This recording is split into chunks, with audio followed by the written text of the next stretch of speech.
Did you think that learning coding would be really rough? Throw your hands up in the air and say enough's enough. Do you want to learn to code and make some awesome stuff? Learn that anyone can when you're coding with Dan on Coding Train.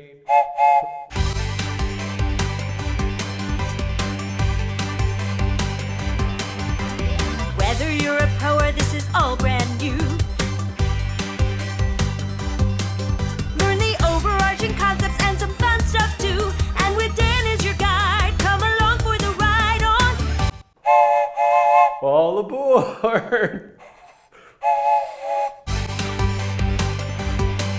Make a crazy pixel mirror to reflect your face.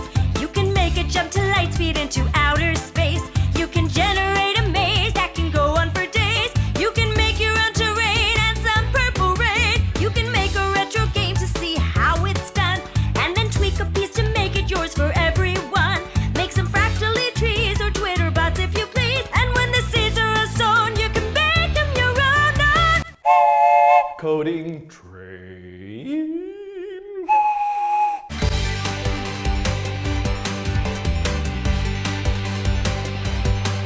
Ride the colors of code, you can follow the road to The Coding Train, welcome, good morning. It is Friday, January 27th.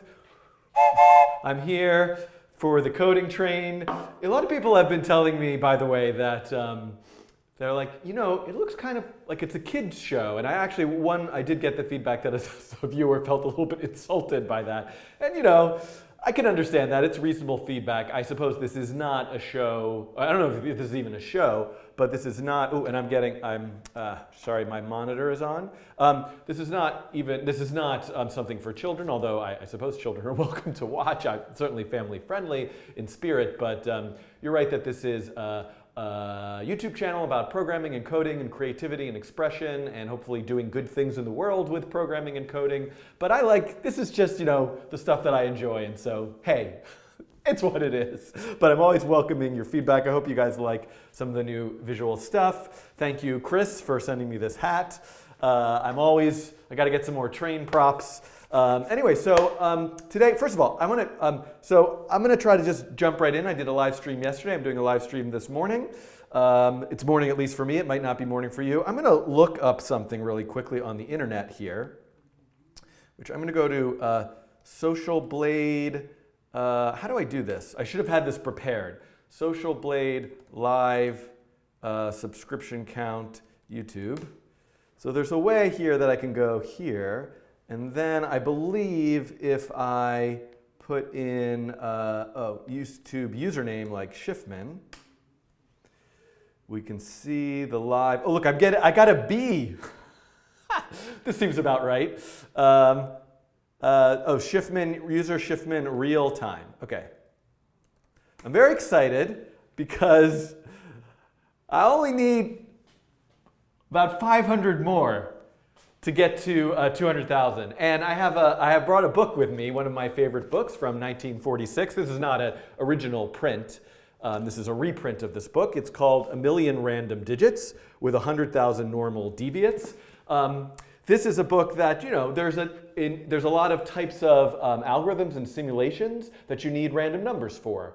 There's a term called Monte Carlo simulations, if you want to, and it's very hard as a human being to just come up with random numbers or to build some sort of physical random number generator that will spit out random numbers through some kind of interface, although that's a project that you might consider. Oh boy, wait, I went down. Is everybody unsubscribing? What just happened? Oh no, it's going back up. So if you guys could help me out here. Anyway, so before, you know, we take this for granted, and one of the topics today that I'm going to explore is a random walk. And this is like kind of ridiculous to have this behind me, but one of the we take it for granted that you just might have a function in your programming environment that's the random function. You get a random number, and how pseudo-random number generators work is an interesting topic that I might like to explore someday. But before, what is going on? Are people unsubscribing? This is kind of great. This is really kind of unbelievable. I've never, usually this, anyway, so That's right. I think people are doing this just to torture me. It's working, by the way. And I'm on like I'm verklempt here with I'm losing my speech. So anyway, this is a book that has random numbers in it. It is full of random numbers. And once this reaches 200,000, I'm probably just going to do it anyway. I'm going to do a nice dramatic reading of page 200 in this book. And I was kind of thinking that if I ever actually, the internet is kind of an amazing place. Here, look. If I ever make it to 1 million subscribers, which I don't know that I ever will, or that's even a good thing to aspire to, or there's any value in that, I was thinking I might like to just spend a day and live stream reading this entire book. But maybe this is a terrible idea, as evidenced by this fact that I'm just like dropping subscribers like crazy here. So I'm gonna put this away and we'll come back to it later. Okay, so okay, so what's happening today? I would like to do a variety of things. Chow in the YouTube chat writes, Happy Lunar New Year from Hong Kong. Hello, Happy Lunar New Year to everyone. I was at a nice Lunar New Year party last night. I never go out, ever. But I saw some old friends and got some interesting ideas about future video things that I might try to do. And it was fun, and now I feel very tired. But I'm here anyway, and that's what's going on. All right, so what's going to happen today? So today I have, yesterday, let's see if actually I can just pull up the code that I had yesterday. If I open up Atom here, I'm going to raise this up a little bit. And I have my example from yesterday open here, and I'm going to open up Terminal real quick, and oh wait, what's that? Somebody's telling me there's like a shortcut in Terminal where you can a shortcut in Terminal that clears it. I always type clear, but there's a shortcut. It's like somebody will tell me in the chat. And I'm going to run a local server, and I'm going to go back to the browser. Don't you guys want me to do my dramatic reading? Oh, what happened? Did I close that window entirely? Hold on. Where is it? I guess I did. So let's go back to Social Blade. I'm just going to leave this open. We're coming back. Everyone's subscribing again. Command K, thank you very much. Okay, and what was I looking for? Localhost, and oops, 8000 is the port. And Cody random walk is the thing from yesterday. Okay, so what I want to do, and I made a list of this stuff, and I want to pull that up. Let's see, where can I pull the image I made? Hold on my phone. I took, AirDrop works over Bluetooth, so this might actually work. On my phone yesterday, I took a picture of the whiteboard. By the way, yesterday the whiteboard was askew, slanted. Does this look better today, like I am not the Leaning Tower of Schiffman? So now I'm standing straight up and talking to you in the camera. Does this look about right? Okay, let me know. I am going to give you guys some music to listen to while I find this list. I don't have my tablet soundboard, but I just loaded up this little app that will play the this dot. As always, I always forget the this dot, this dot, this dot, this dot. I'm gonna do this dot, this dot. I'm gonna do this dot, this dot, this dot. I'm gonna do this dot, this dot. I'm gonna do dot, this dot, this dot, this dot, this dot song. This dot, this dot, this dot. Never forget this dot, this dot, this dot, this dot, this dot song. This dot, this dot.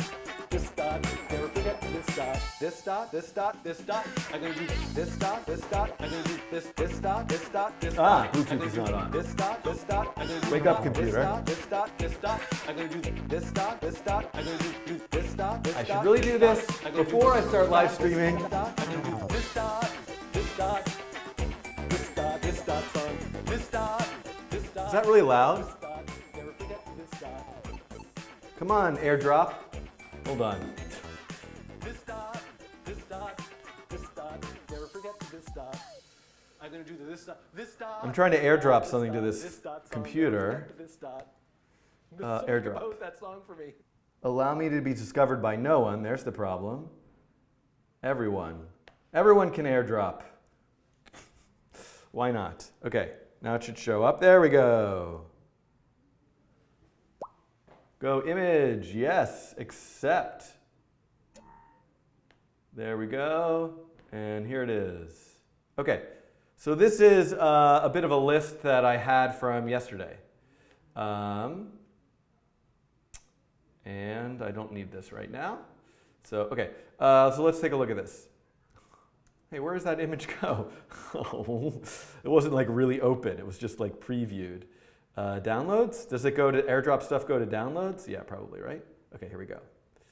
That's good. Okay, so what I want to do is continue the coding challenge random walk and expand on it. So I want to add vectors to it and discuss what vectors are a little bit. So that'll be, and also maybe make it object-oriented object-oriented.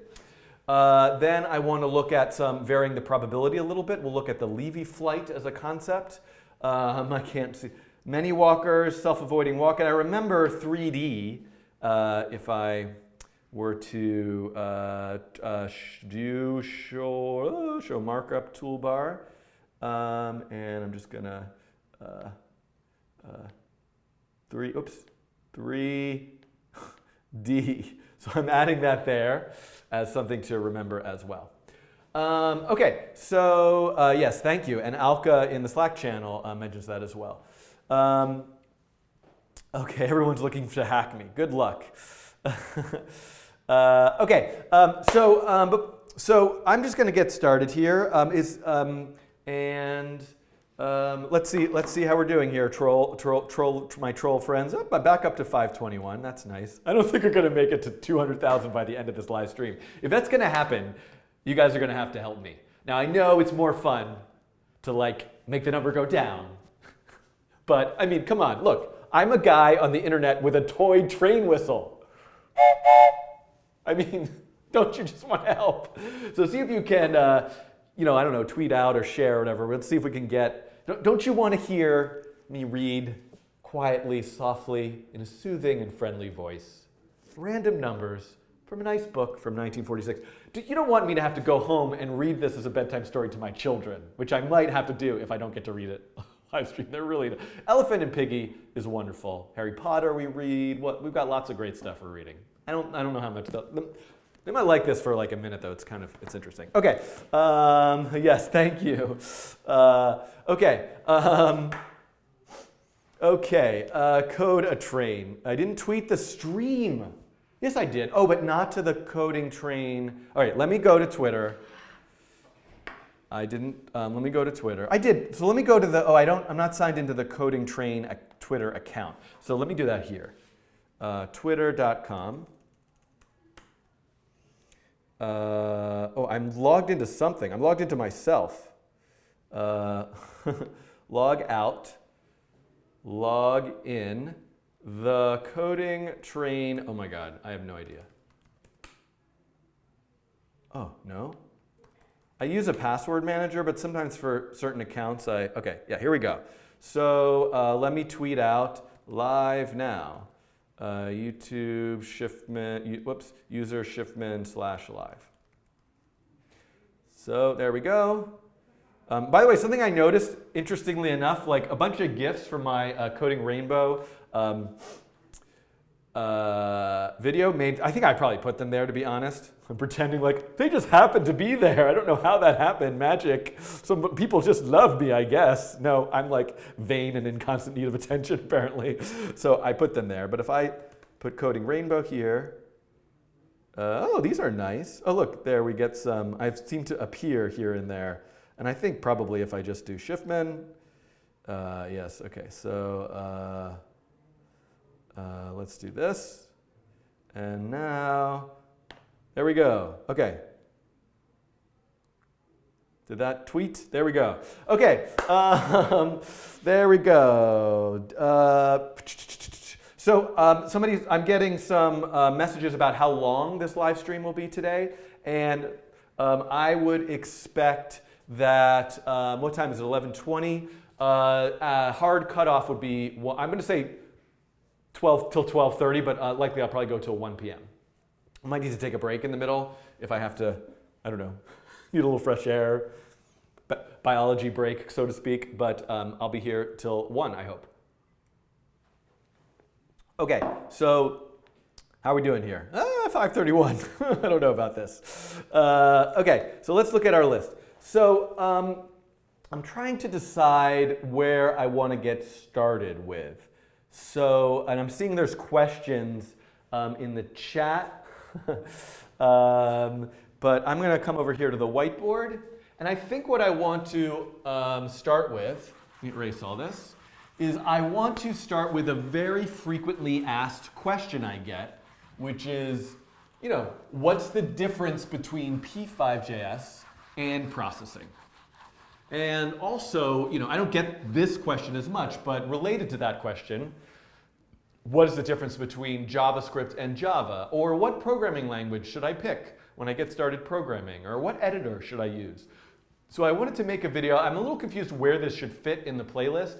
This is I would consider this like an introduction video for the Nature of Code course that I talked about yesterday that I'm teaching, in the sense of I'm teaching that course as like, hey, you could use processing, you could use P5, you could use open frameworks, you could use Python, you could use paper.js. So this sort of like, what are some tools that you might use to realize these simulation, graphics, algorithm projects?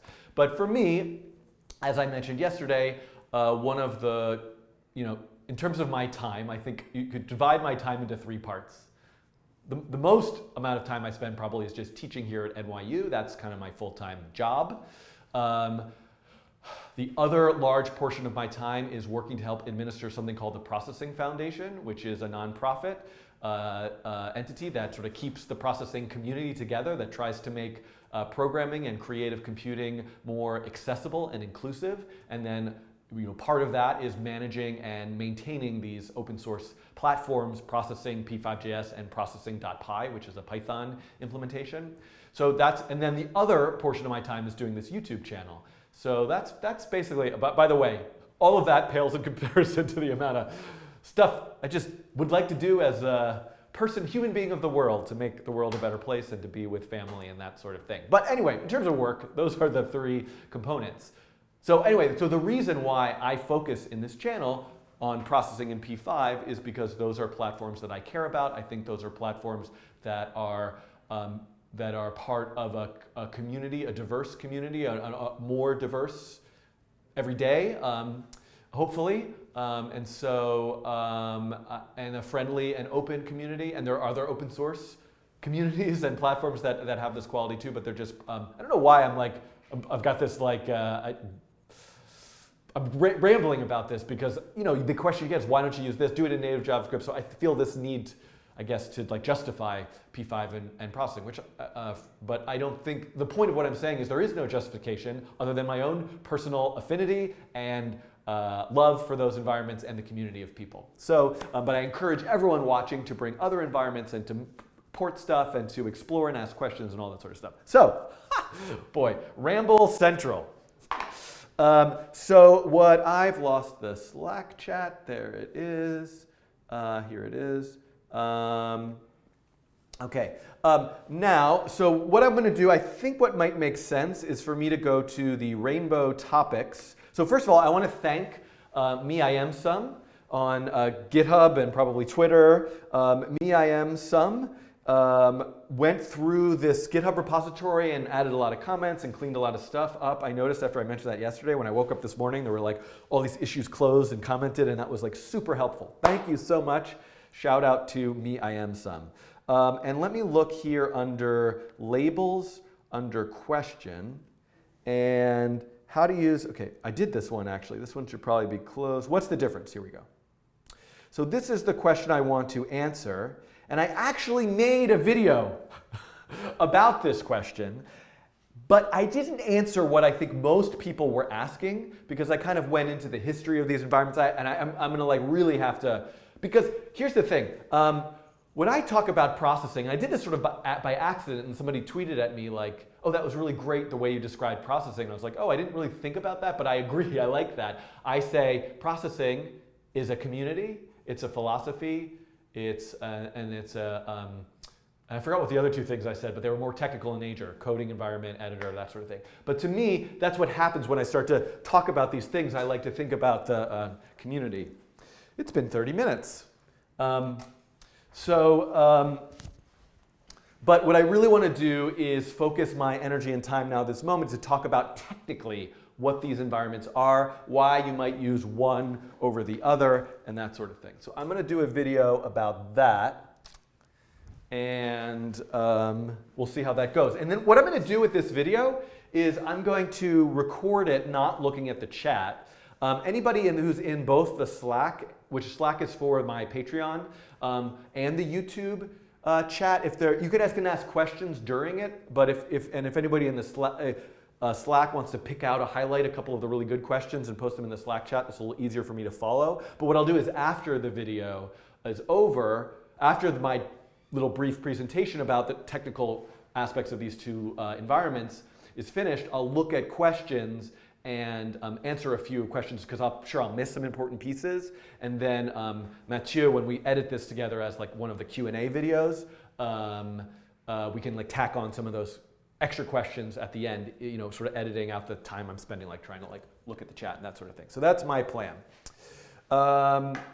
How many people are watching right now? I'm curious. I don't have a view of that anywhere anymore. We're at 531 people. Okay, that's the subscriber count. I don't know what Discord. Oh yes, Discord.js. I have to look into what that is. Okay. Oh, 810. Okay, that's pretty good. Thank you, Dev, in the chat.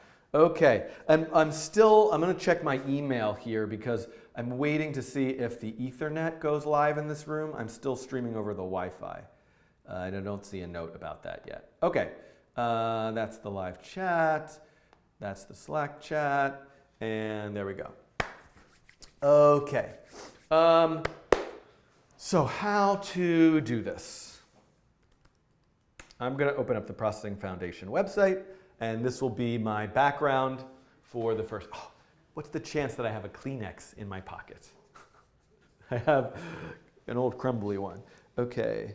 I'm muting myself for a second.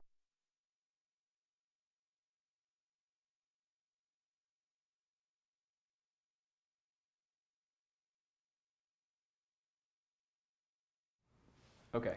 I'm back, and I think I'm ready. I've got my marker. And let's see how this goes. So this is the thing. I don't have anything prepared here. So we'll see how this goes. And I have this open. Okay. I have that. I have, if I want P5, I have Atom. Okay. So let's see how this goes. I'm definitely going to need to pause in the middle of this a few times to set up some things on the desktop, and Mathieu will edit that out when we condense this together. Okay, here we go. I don't think I'm going to use the train whistle for this one right now. This is serious topic, serious business. Okay.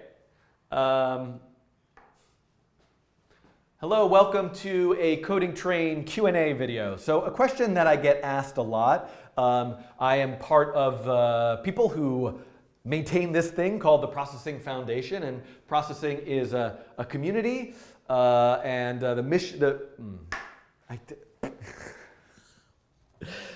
My Lunar New Year's resolution. Do people make resolutions? Resolutions are kind of silly, but do people make Lunar New Year resolutions? My Lunar New Year's resolution is to not stop and start.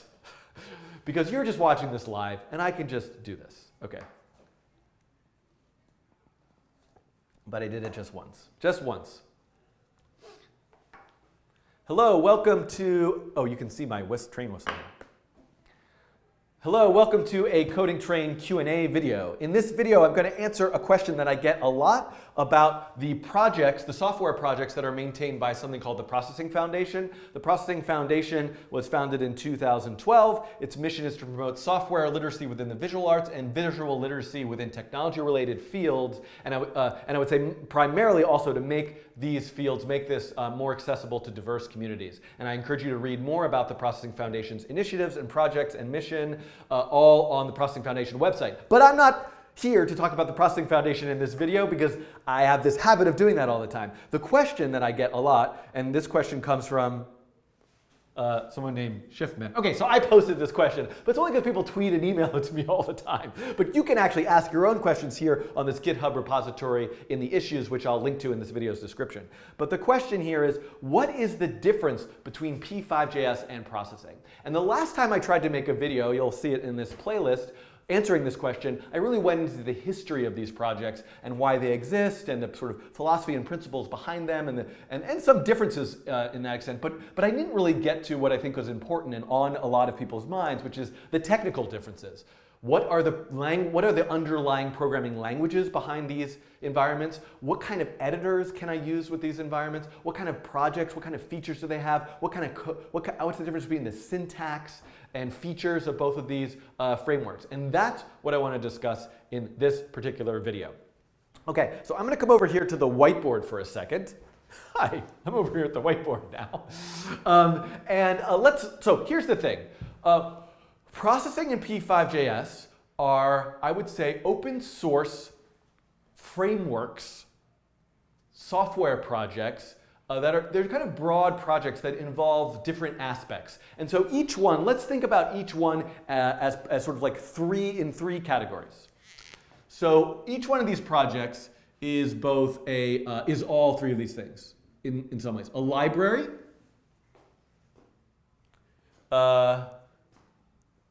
wait, time out. I'm looking at the chat. Hold on, what was I had this in my head on the subway this morning. This is what happens when you don't get a lot of sleep.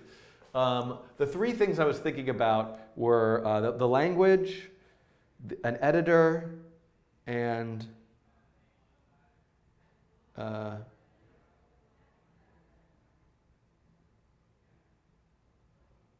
yeah, they're a library, a language. Yeah, okay, I don't know why. I don't know what I was thinking about. Okay, I'm just going to have to keep going. Whatever. Okay.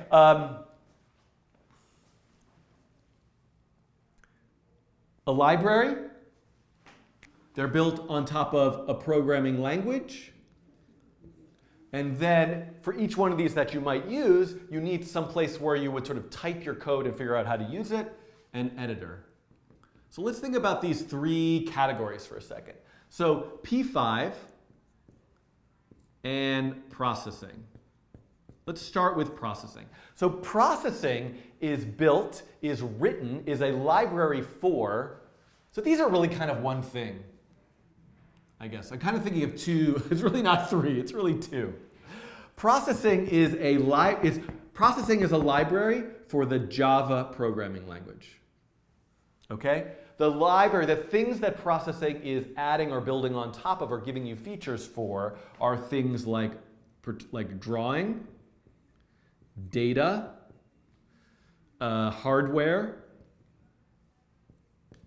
sound, right? So processing, so maybe this is a good way of thinking about it. Processing, and I could sort of add more things here. So it's a library. Meaning, it's really ultimately what it is. One of the aspects of it is a library of code that you can call functions from. And it's built on top of the Java programming language. There is an editor for processing, which I'll say is like a desktop editor. Okay, so processing has a desktop editor that you can download and use. P5 is the language that P5 is written in and that it is a library for is JavaScript. And it has libraries also for drawing and data and sound. But a primary, and I could keep going with and hardware, but I could keep going with this list. But the primary thing that I might add here, HTML, CSS, or maybe more importantly, DOM. Because it's JavaScript, and I'll get to this in a bit more, there's a big component of P5 which involving the web. So now, where do you create projects using P5? Here's the thing. Processing, which is a project that started in 2001, right? In 2001, if you wanted to write and compile, and this is a sort of aspect of this as well, and create software sketches, you would need a code editor. And most code editors were difficult to download, install. Maybe you need to use command line if you're just using a text editor, or you have this big, giant, complex environment like Eclipse. So processing, really, the idea of processing being an editor is really fundamental to the project. You download this editor, you open it up, and you type code in it, you hit a play or a run button, you see the result of your code, easy peasy, so to speak. So just as much as processing is both a library with all these functionality, a place to call all those functions in an editor is very fundamental to the project. P5, in many ways, that's a little bit less the case. Because of the world that we live in now, where you can program for the web, name your favorite editor. Everybody has theirs. You can use Atom or Sublime or Brackets or CodePen, and some of these are web-based editors. Some of these are desktop editors. You could just have you could just use any text editor. You could run a server. So this is a little bit less of a fundamental piece of the project. Now, there was, and I'm going to make a separate video about this, I think, there was a p5.js desktop editor that was modeled after the processing one. Many similarities, many differences as well, but this idea of the simple thing, you download, you type your code, you press a play button, you see the result. This has now been deprecated. Hopefully a desktop editor will come back at some point in lieu of developing an entire web-based editor. So the web-based editor is currently in development. There's no public release of it yet, but certainly when it's released, I hope to have people who are working on it come and present it on this YouTube channel. Cassie Tarakazian is the lead developer of the p5.js web editor, and the work that she is doing is just phenomenal. So I'm very excited at some point that we'll be able to have a public release. This is not a new idea. There are many web-based editors. Thimble, CodePen, JS Fiddle. These are places where you just go to your web browser, you see a place where you can type in code, and then you can see the result of the code. You could save it, you could share it. This is very powerful. So while there are a lot of options for web editors that you can use, we've decided to try to make one that's kind of geared towards p5.js specifically and highly tailored to a beginner. So if you are a teacher and you've got a group of ninth graders on a Saturday afternoon for a couple hours, and you want to teach them the beginning of learning to code, what would be the easiest way to do it? Open up the browser, everybody sign up for an account, type in your code, hit play, save, share. That's kind of, and p5.js and all the libraries are configured and set up for you. That's kind of the goal of this particular web editor project. So this is the landscape between these two things. So now, I think this is worth exploring for a second. And then two things I want to do is just show you these two environments and make the same program in both of them to highlight the differences. And then I also want to make a list of pros and cons of why you might want to use one versus the other. But let's spend a minute here on Java and JavaScript. And I don't like to say versus, so I'll just put a little heart. Because I love these environments. By the way, people think Java is not a thing anymore, but it's used so widely. And people don't like Java, but I like all programming languages. If it's a place that you can write some code and express yourself and make something interesting, it's a good place to be. It might not be your favorite, but let's not be so mean about Java. So Java is a programming language. I think it was started in 1991, but really more formally launched probably in 1995. Everyone in the comments can correct me here if you want. And the idea of Java, the big exciting thing about Java was write once, run anywhere, I think was the acronym. Write once, run anywhere. Wara. That doesn't have a good ring to it. But the idea is, if you were writing your code in C or C++, you would have to rewrite your code entirely if you moved from a Apple computer to a Windows computer to a Linux machine to a mobile phone to a toaster.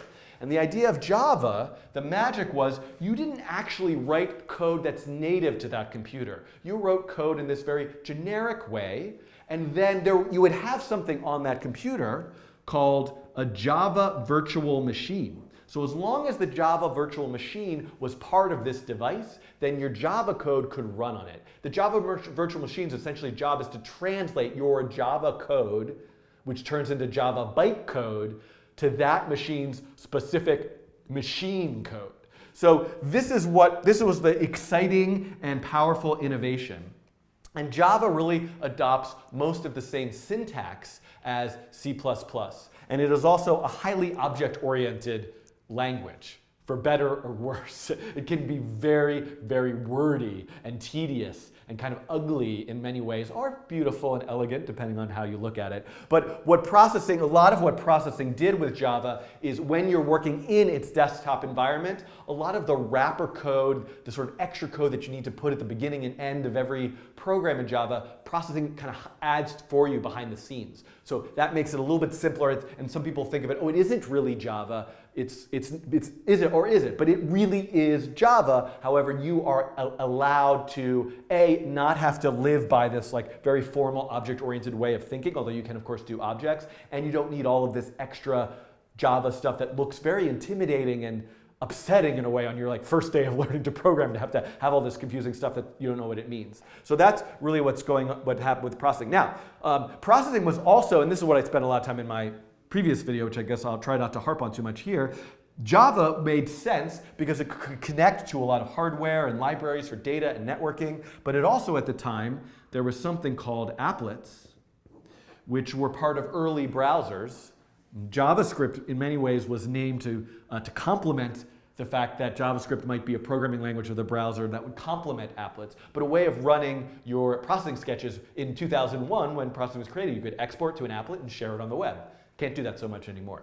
So JavaScript actually started being developed around the same time, a little bit after. It had other names like Mocha and maybe like LiveScript, because Netscape and various companies that were organizations that were developing early browsers realized you needed something that you could write code right in the browser, in your HTML, in your files, to like control the behavior and logic and things that are happening on a web page. And that's where JavaScript came from. Now JavaScript obviously is very different now in, what year is it?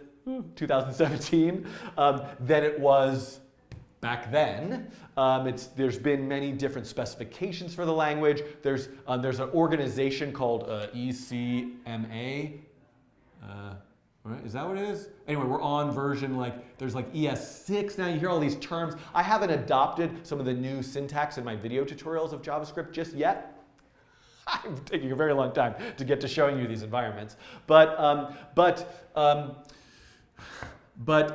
so it's quite different than it was back then, but it still is fundamentally the language of the browser. A key difference, however, is that while this is compiled code, you have to write your code and then run it through a process that converts it into zeros and ones so that it can be executed as an application. JavaScript doesn't work that way.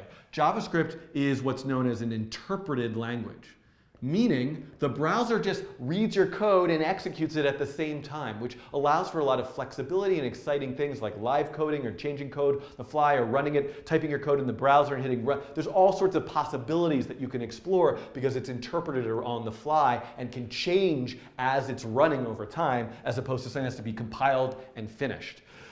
And so in that sense, these are very different programming languages. The name is just there because of this thing that applets were there and JavaScript was supposed to complement that. And there's some of the syntax for while is the same, but the actual quality of the language, JavaScript has more functions.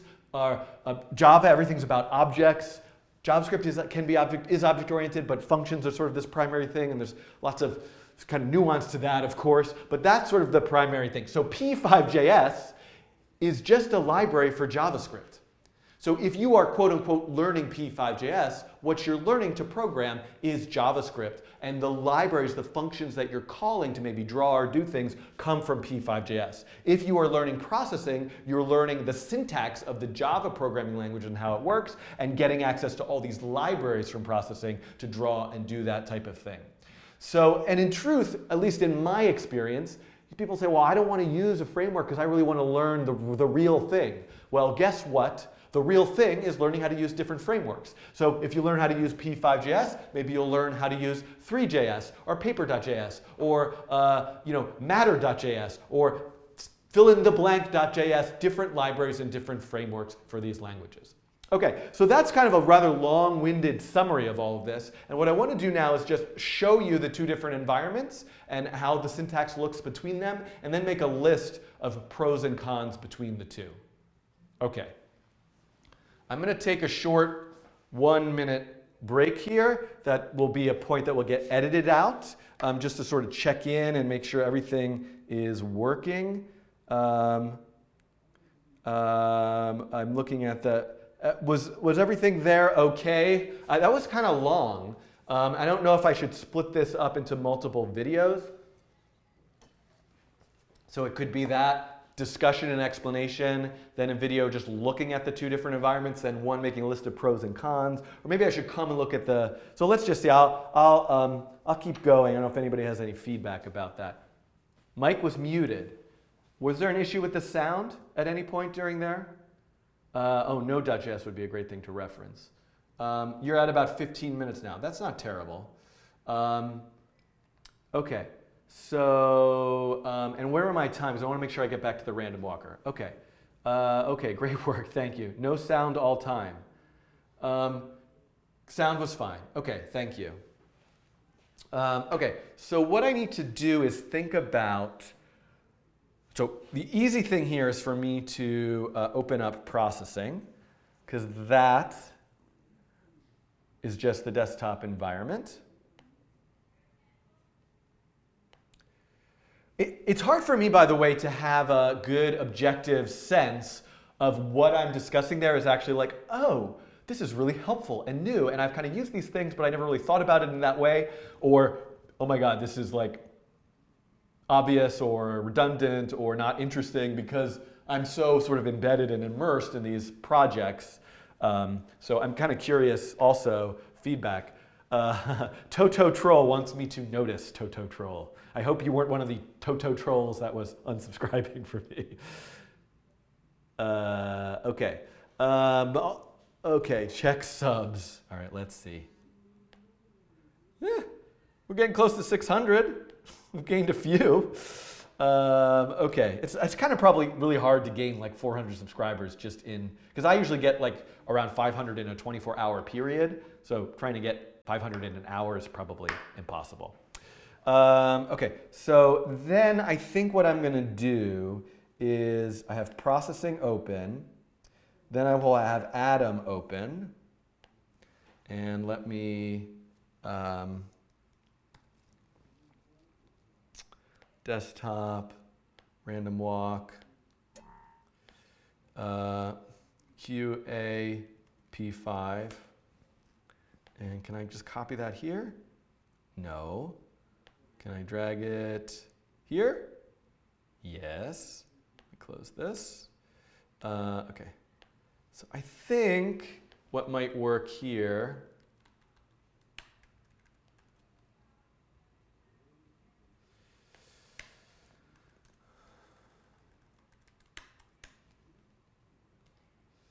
oops, no. Let's do this. And processing.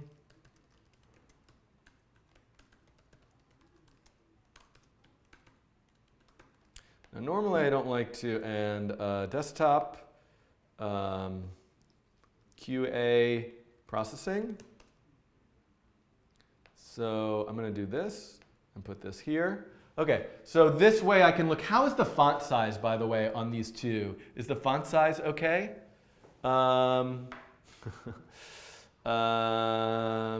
would like to hear that before I get started. And so what I think I'm going to do, even though I'm kind of blocking this one a little bit, Font size is okay, great. What I would like to do is, and I'm going to also just press the button here. What I would like to do is just make a quick, simple, beginner-y sketch in both of them, just to kind of highlight the differences and that. Okay, great. So let me check here.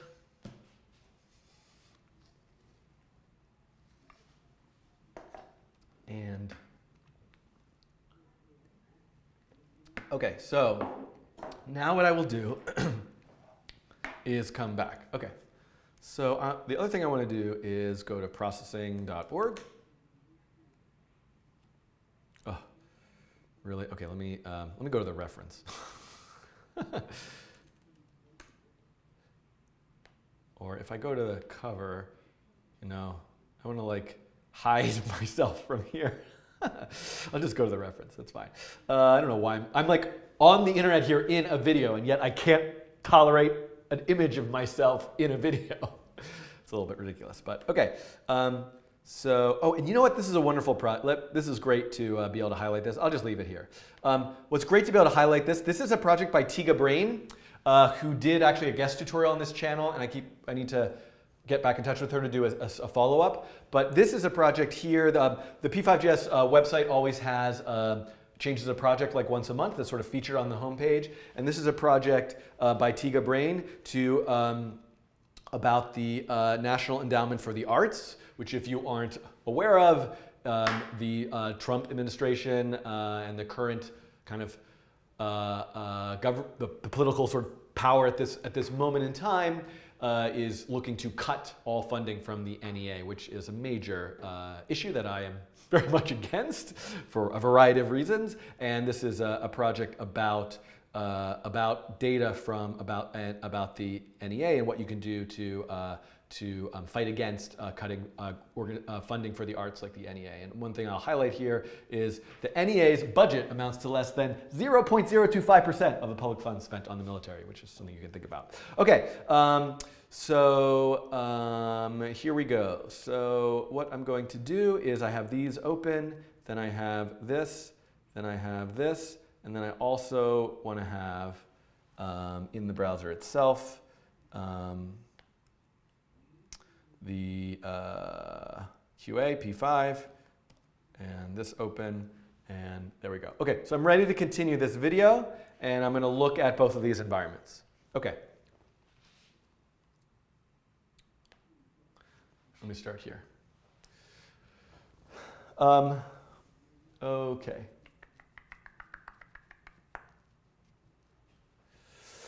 All right. Does processing environment have auto-completion? It does. So I'm going to get to some of these questions when I get to the end here. Okay.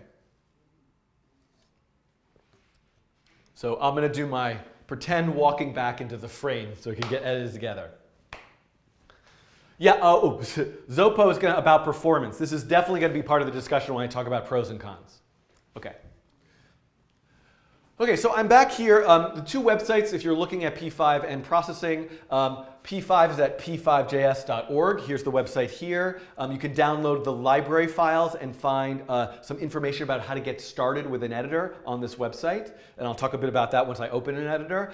Processing.org, this is the processing website. And you can go here to download the actual processing software editor environment for Mac, PC, that sort of thing. So I've already done that, and I have both of those things here. If you have trouble with that, you can write something in the comments, and hopefully I or somebody else following the comments can jump in and help. But also, by the way, actually, if you really have technical questions about processing in P5, I would suggest you go and ask them at forum.processing.org. So the YouTube comments are a nice place to give feedback and for me to hear from you, but it's not the best place to discuss code or ask technical questions. The forum is really the best place for that. You can always tweet me a link to a post on the forum, and I'll be able to follow it and chime in there as well. Okay, so I'm going to minimize the browser here. And so here I have, I want to say I have both environments going, but this is actually the processing software, the desktop editor itself, which is open. It's got a little window where I can write my code. It's got the run button up here. It's got a stop button. It's got some stuff about modes, because something I can do is I can actually switch to Python. I can actually do p5.js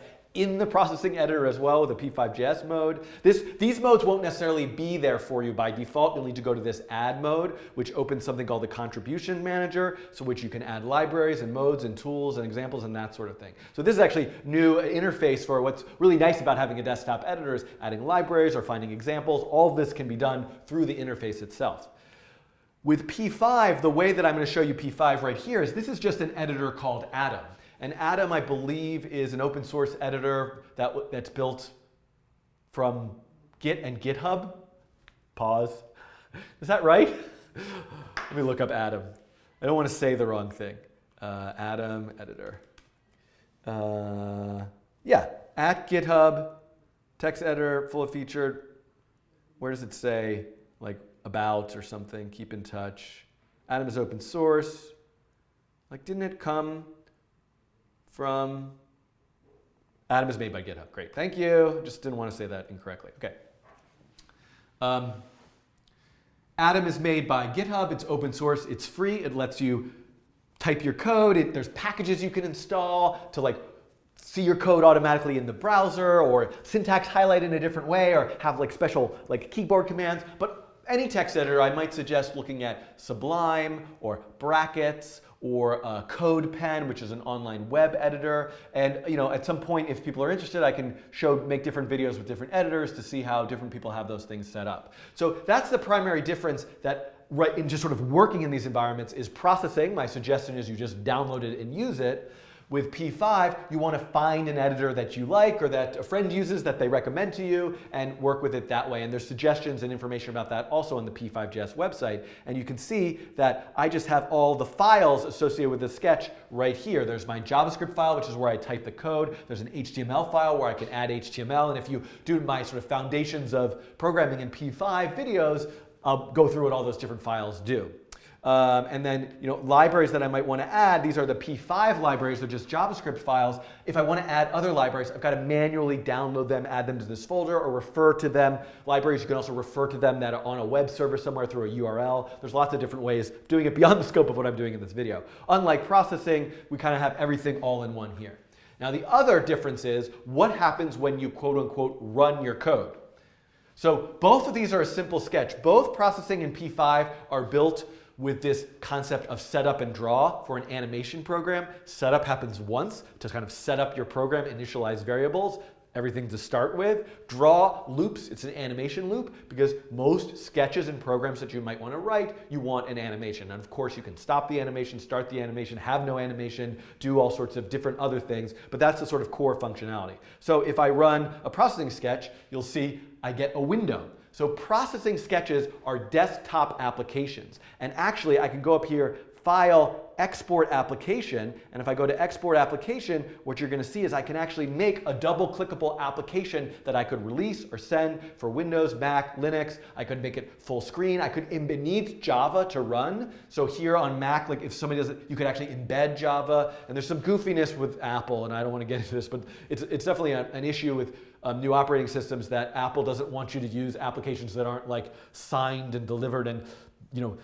deemed worthy of their operating system, so to speak. So that can be a little bit tricky, but absolutely does work. Now, P5, this is just stuff that is web files. So you can put it on a web server.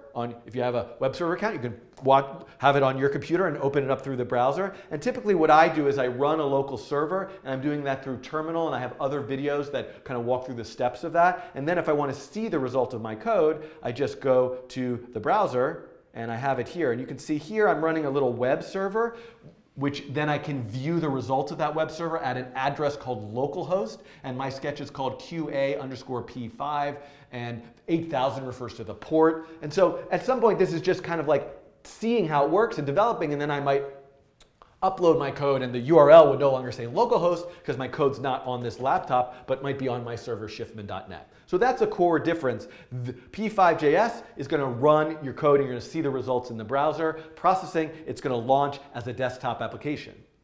There are some things that actually make them quite different then, because for example, I'm going to put full screen and setup, and I'm going to say background frame count modulus. Oh, no, I'm not going to write any crazy code. I'm just going to say background 100, comma 0, comma 200. And if I run this, processing now knows how to make a full screen window automatically, whatever my resolution is, and it's got this like purple color. So because if you're in a desktop environment, it's a little easier. I can say full screen, and I can actually give it a number, which is if I'm connected to a projector, it would go straight to that projector and that sort of thing.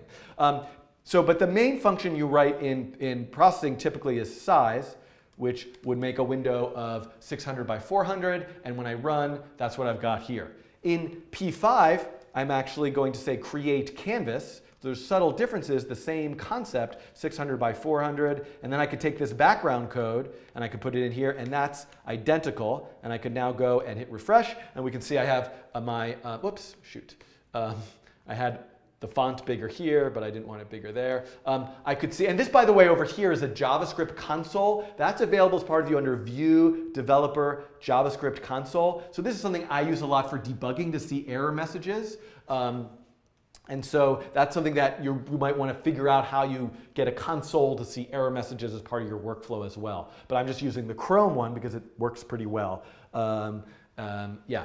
Okay, so you can see that this is the same exact code, but in two different environments. Let's highlight some other key differences. Java syntax, void. Functions, Java is a typed language, meaning if a function I have to say void means it doesn't return anything. If it's going to return a number, I have to say what kind of thing. In JavaScript, I just only ever say function. Same thing if I want to add a variable. Float x equals 100. Float y equals 100, and then I might use the ellipse function, ellipse, x comma y, 60 comma 60, right? If I want to add that code over here, var x equals 100, var y equals 100, add that here. So you can see very, very similar, but because here I'm writing in JavaScript, so I adopt JavaScript syntax. Over here, I'm writing in Java, so I adopt Java syntax. Java is typed. I always must specify float, meaning it's a floating point number, so I could say 100.7, that sort of thing. So now I can run this, and we can see I've got my ellipse, and I can go back to the browser, and I can hit refresh. Oh, what did I do? I forgot to hit save. So I have to hit save, and then I can hit refresh, and I've got my ellipse. So you can see a lot of the API is the same. A lot of the API is the same, but the syntax of the language is different. Some things, variables are the same except for type. If statements are the same in both. If this, no, not this. If, Boolean expression. Else, if, else, those are the same. Loops, for, while are the same. Objects and arrays are quite different in both of those environments, and that would be beyond the scope of what I'm doing in this particular video, but I do have tutorials on arrays in both environments. You could watch those and objects and sort of see what the differences are. At some point I could come and highlight that sort of stuff. So what I want to do, so this is kind of like a basic view of how these two environments. What I want to do now is return to the whiteboard and what I want to do is return to the whiteboard and make a list of sort of pros and cons of each and talk about speed or performance or features and that sort of thing, and kind of give you a sense of why you might choose one versus the other. And then, of course, I think it's also important to reference some other programming languages and environments like C++ and perhaps open frameworks, or Python and some of the data and number stuff and machine learning kind of text, working with text and natural language processing kind of types of things too, and where you might go outside of P5 and processing as well. So I'm going to head over to the whiteboard to have that discussion. Okay, so I am now, so what do we think here? Let me open up, Mathieu, if you're still, oh, that is an excellent suggestion, Sam. What do we, auto-completion. So that would actually be good while I'm here with the editor. Let me come back and answer some of these questions at the end about like some editor features like auto-completion and the debugger. If people can remind me of that. How am I doing on time? I want to make sure I get to the random walk stuff. It's noon, so I think I have an hour still, which is pretty good. So I think what I want to do is, I say I should cut it into two. So I guess my question then, make two intros. Should I,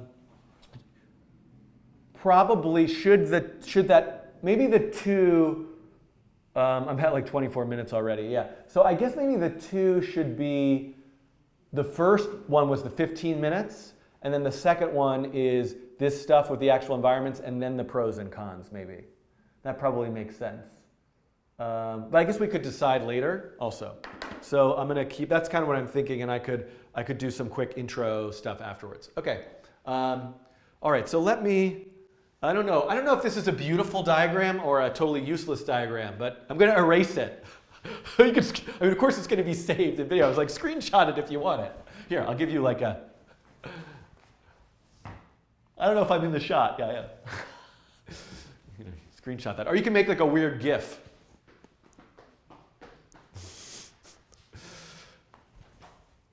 Okay. I'm starting to get multiple things that I could juggle, right? I need some juggling equipment. I used to juggle a lot, and I probably haven't done the clubs for like, 20 years or something. Okay. Okay, I'm gonna erase this.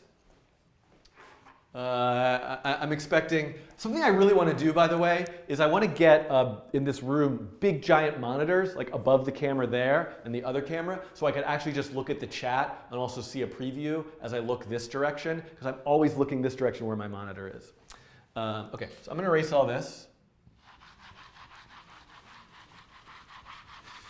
And let's make a comparison of these two environments.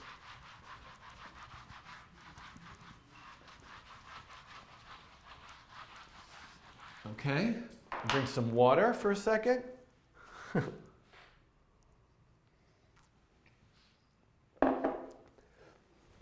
And, okay, let me also press, I think if I just press a button on the camera every so often, it doesn't go to sleep. Apparently I learned recently, by the way, so I'm using these Canon 5D Mark III cameras, which work really well, to be honest, but they have this thing where they go to sleep after 30 minutes, and I read, I don't know if this is true, but I read some post about how this has to do with like various, I think in Europe, tax regulations, and that if a camera records video for longer than 30 minutes, it's taxed differently as a video camera, and so that's why they have this feature built into them, and I haven't figured out a way to get them to not go to sleep. I know I could install Magic Lantern, I'm trying to, which is hacking the firmware, I'm trying to avoid that. If anybody has any good suggestions, please let me know. Okay, let me just check the chats over here. Okay. Okay, all right, so here we go. Okay, I'll walk in just in case that's useful. Okay, so what I want to do now is kind of make a little comparison chart between the two environments and think about kind of pros and cons of each, and where you might choose one for a certain project or the other, kind of depending on what you're trying to do. So I would say, first of all, primary key thing here. If you are making something and you want to release that thing on the web in a browser, this is where p5 excels. p5 is a JavaScript library. You can publish your stuff to the web in the way that you would publish anything written in JavaScript to the web. You can integrate it with HTML, CSS. You can do DOM manipulation. So in other words, and in this sense, I'll make another note here, which is GUI. So for interface elements, if you want to have a text box that people type their name in to interact with your program, or buttons and sliders, anything that you would natively have as interface elements in a web browser, you can create those, manipulate those, work with those using the p5.js library. There's actually an additional library part of p5, which is p5.dom.js, that has a lot of this functionality in it. So that's really a major, major advantage here in terms of the web. Processing used to be about exporting to the web with Java applets, but now processing is really desktop, for desktop applications, not really for, you can still make a Java applet probably, but I don't know how much good that's going to do you.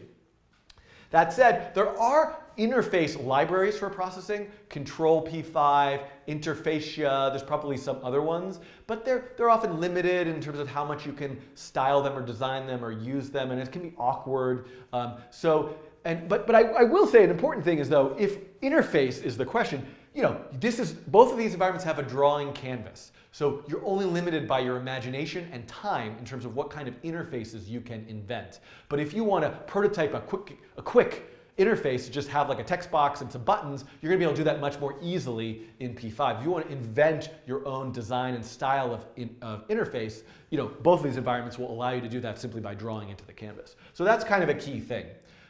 One thing I would say here now, but this also relates to performance. So speed is a big question here. And I would say this would go under the processing column. Now there are certainly exceptions to this. Speed and how performance is always a complicated puzzle of many different factors. What are you doing? What's the environment? What's the computer? But in general, Java programs, particular ones that are iterating over pixels or drawing many particles, those are going to run much faster in Java in processing than they would Canvas in the browser. A lot of that has to do with the compiled versus interpreted language, how fast browsers are, and that all this stuff changes rapidly. I'm sure by the time you're watching this video in the future from your floating cloud car thing or whatever, that this will be completely irrelevant. But this is something where certainly if what you're looking for is to eke as much speed out of graphics itself, processing probably has a slight leg up there. Now, one big exception to that in a way is anything that involves OpenGL or 3D.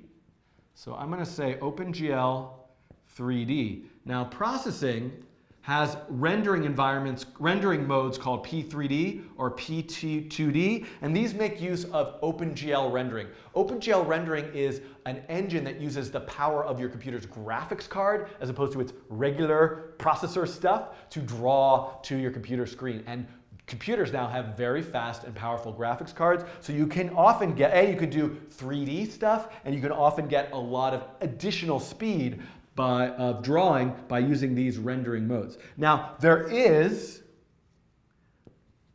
something called WebGL, which is an implementation of OpenGL, stands for Open Graphics Libraries, for the browser. And there's a wonderful library called 3.js, which if you're interested in doing 3D stuff for the web, you might want to explore. P5 has a WebGL rendering mode, and so I'm sure there's subtlety to this, but in many ways, you would get equivalent speeds in both of these environments if you're using OpenGL render, because all it does is really depend on your graphics card. But the truth of the matter is WebGL is one of the newer aspects of P5 and isn't fully implemented yet as compared to P3D rendering and processing, which has been around for many years and has had a lot of time to develop. So for me, I might say if you want to do a complex, sophisticated 3D rendering system, your choices are, you might want to lean towards using processing, but if you want it to be on the web, you might experiment with P5's WebGL mode, but you also might consider if you really need to dive into more elaborate 3D, using something that's had more time to develop and wait for this, or come and contribute to help make WebGL better. Of course, you could, all these things are built on top of existing systems, so WebGL is something you can just do natively in the browser itself if you want to go down that road and learn how that works. Okay, I'm pausing for a minute here where we could probably edit out my thinking. I should go look, because at a certain point I want to go look at questions, because I'm sure people have specific questions. I'm trying to think of what would be worth mentioning next.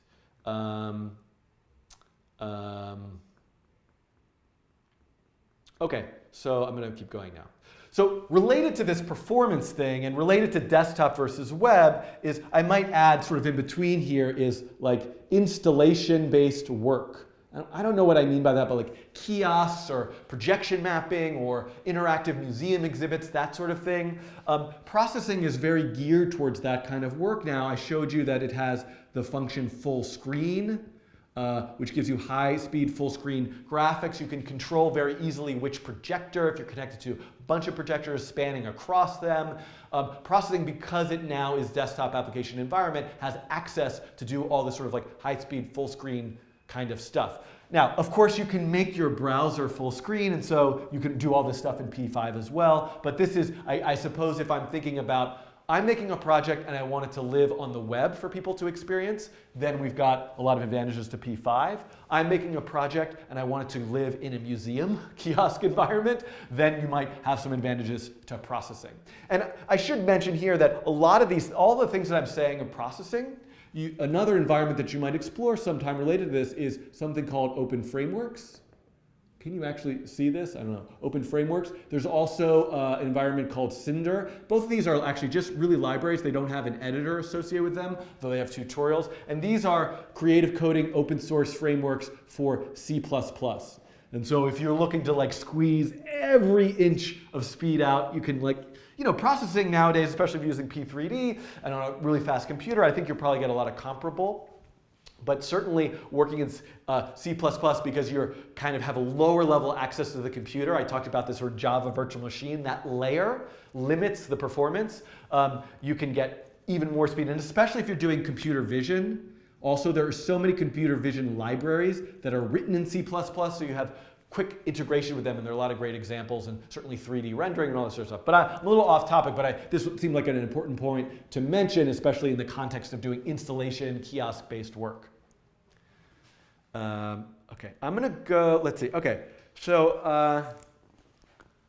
I think this is kind of like the primary stuff here. I'm trying to think, I should probably look at the chat because I'm sure people have good suggestions or questions. But what I think I'm gonna add one more thing. Okay. So another piece of this is integrating with hardware. And how about data? Let's talk about data first. So data I would put right between these two things, because both of these environments have features and functionality for working with data.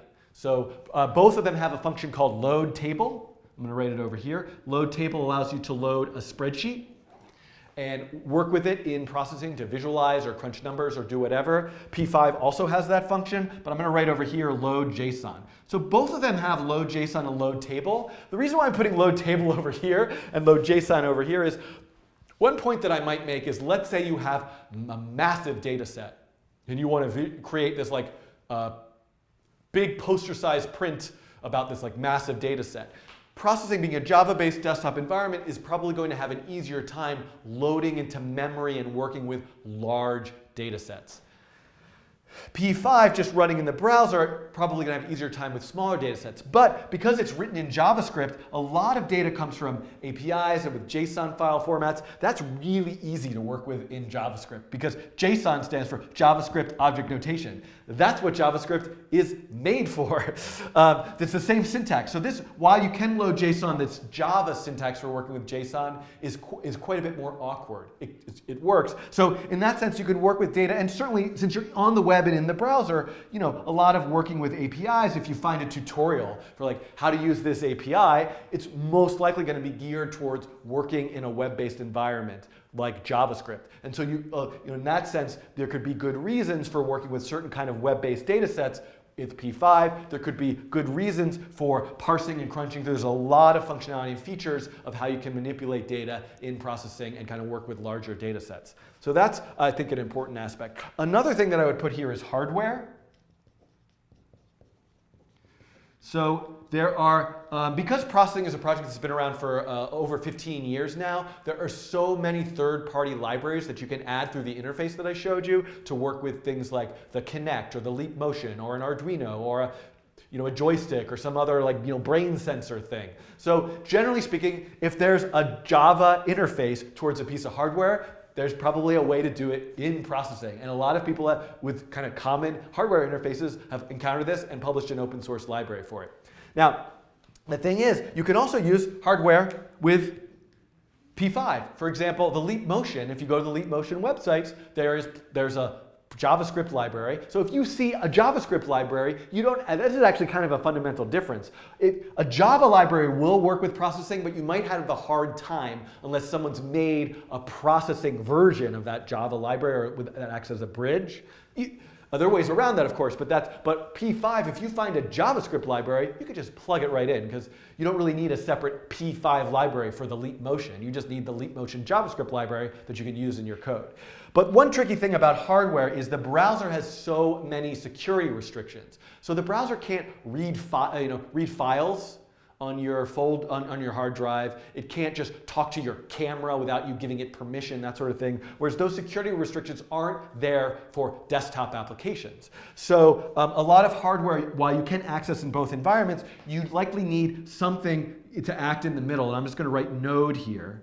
And there is a project called p5 serial, which is a node server that you can run to get serial communication from an Arduino to p5, whereas a lot of that stuff you can do just more natively right here in processing. Have I gone below? I'm at the bottom of what you can see. Okay, so that I think is an important aspect of this as well. Okay. Oop, camera went off. Let me go, while I'm pausing here, go and press that camera button. This is where we go. Okay.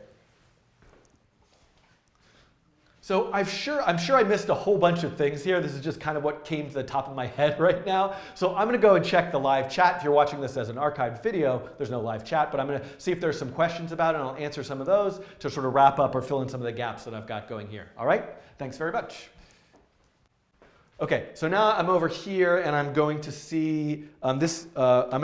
We can edit these together. I'm getting the sense that this is probably the second part. Okay. Okay. All right. So Alvaro asks about auto-completion. So let me answer that. Okay.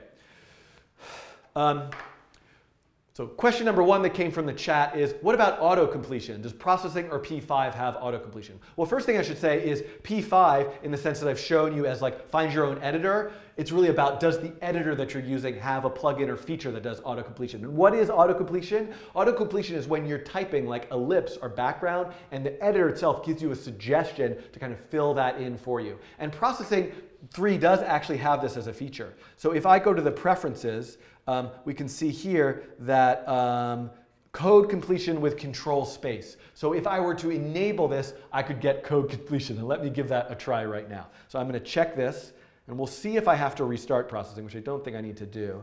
So, and I could say something like Fi, and then say control space, and you can see now I'm getting suggestions of, do I want to type in fill, filter, or finish, and I want to do fill. So I type it in, and it actually would give me commas there if it had multiple arguments, and I can say I want to make it some color, and I could run it again, and we can see, there we go, now I have it green. So there is code completion in processing, but P5, you know, when we publish a web editor, we could discuss like, does it have it, doesn't it have it, but this is a feature that's part of the processing editor. Okay. Let me see what other questions. So Mathieu, if it's possible, what I would like to do is see if we can like edit out the space between these questions, and I'll always start with the question. Anybody in the Slack channel have a question? You could post it there. Or if you saw a good question that I've missed scrolling through the chat. Do you think processing will ever support 4K monitors? Oh, that's a good question. Maybe I'll just so I haven't looked into that. So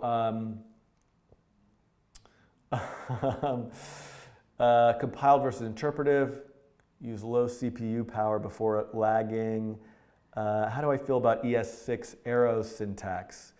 Okay, these are interesting questions. I'm just reading them because I'm reading them when I don't really have an answer thought through.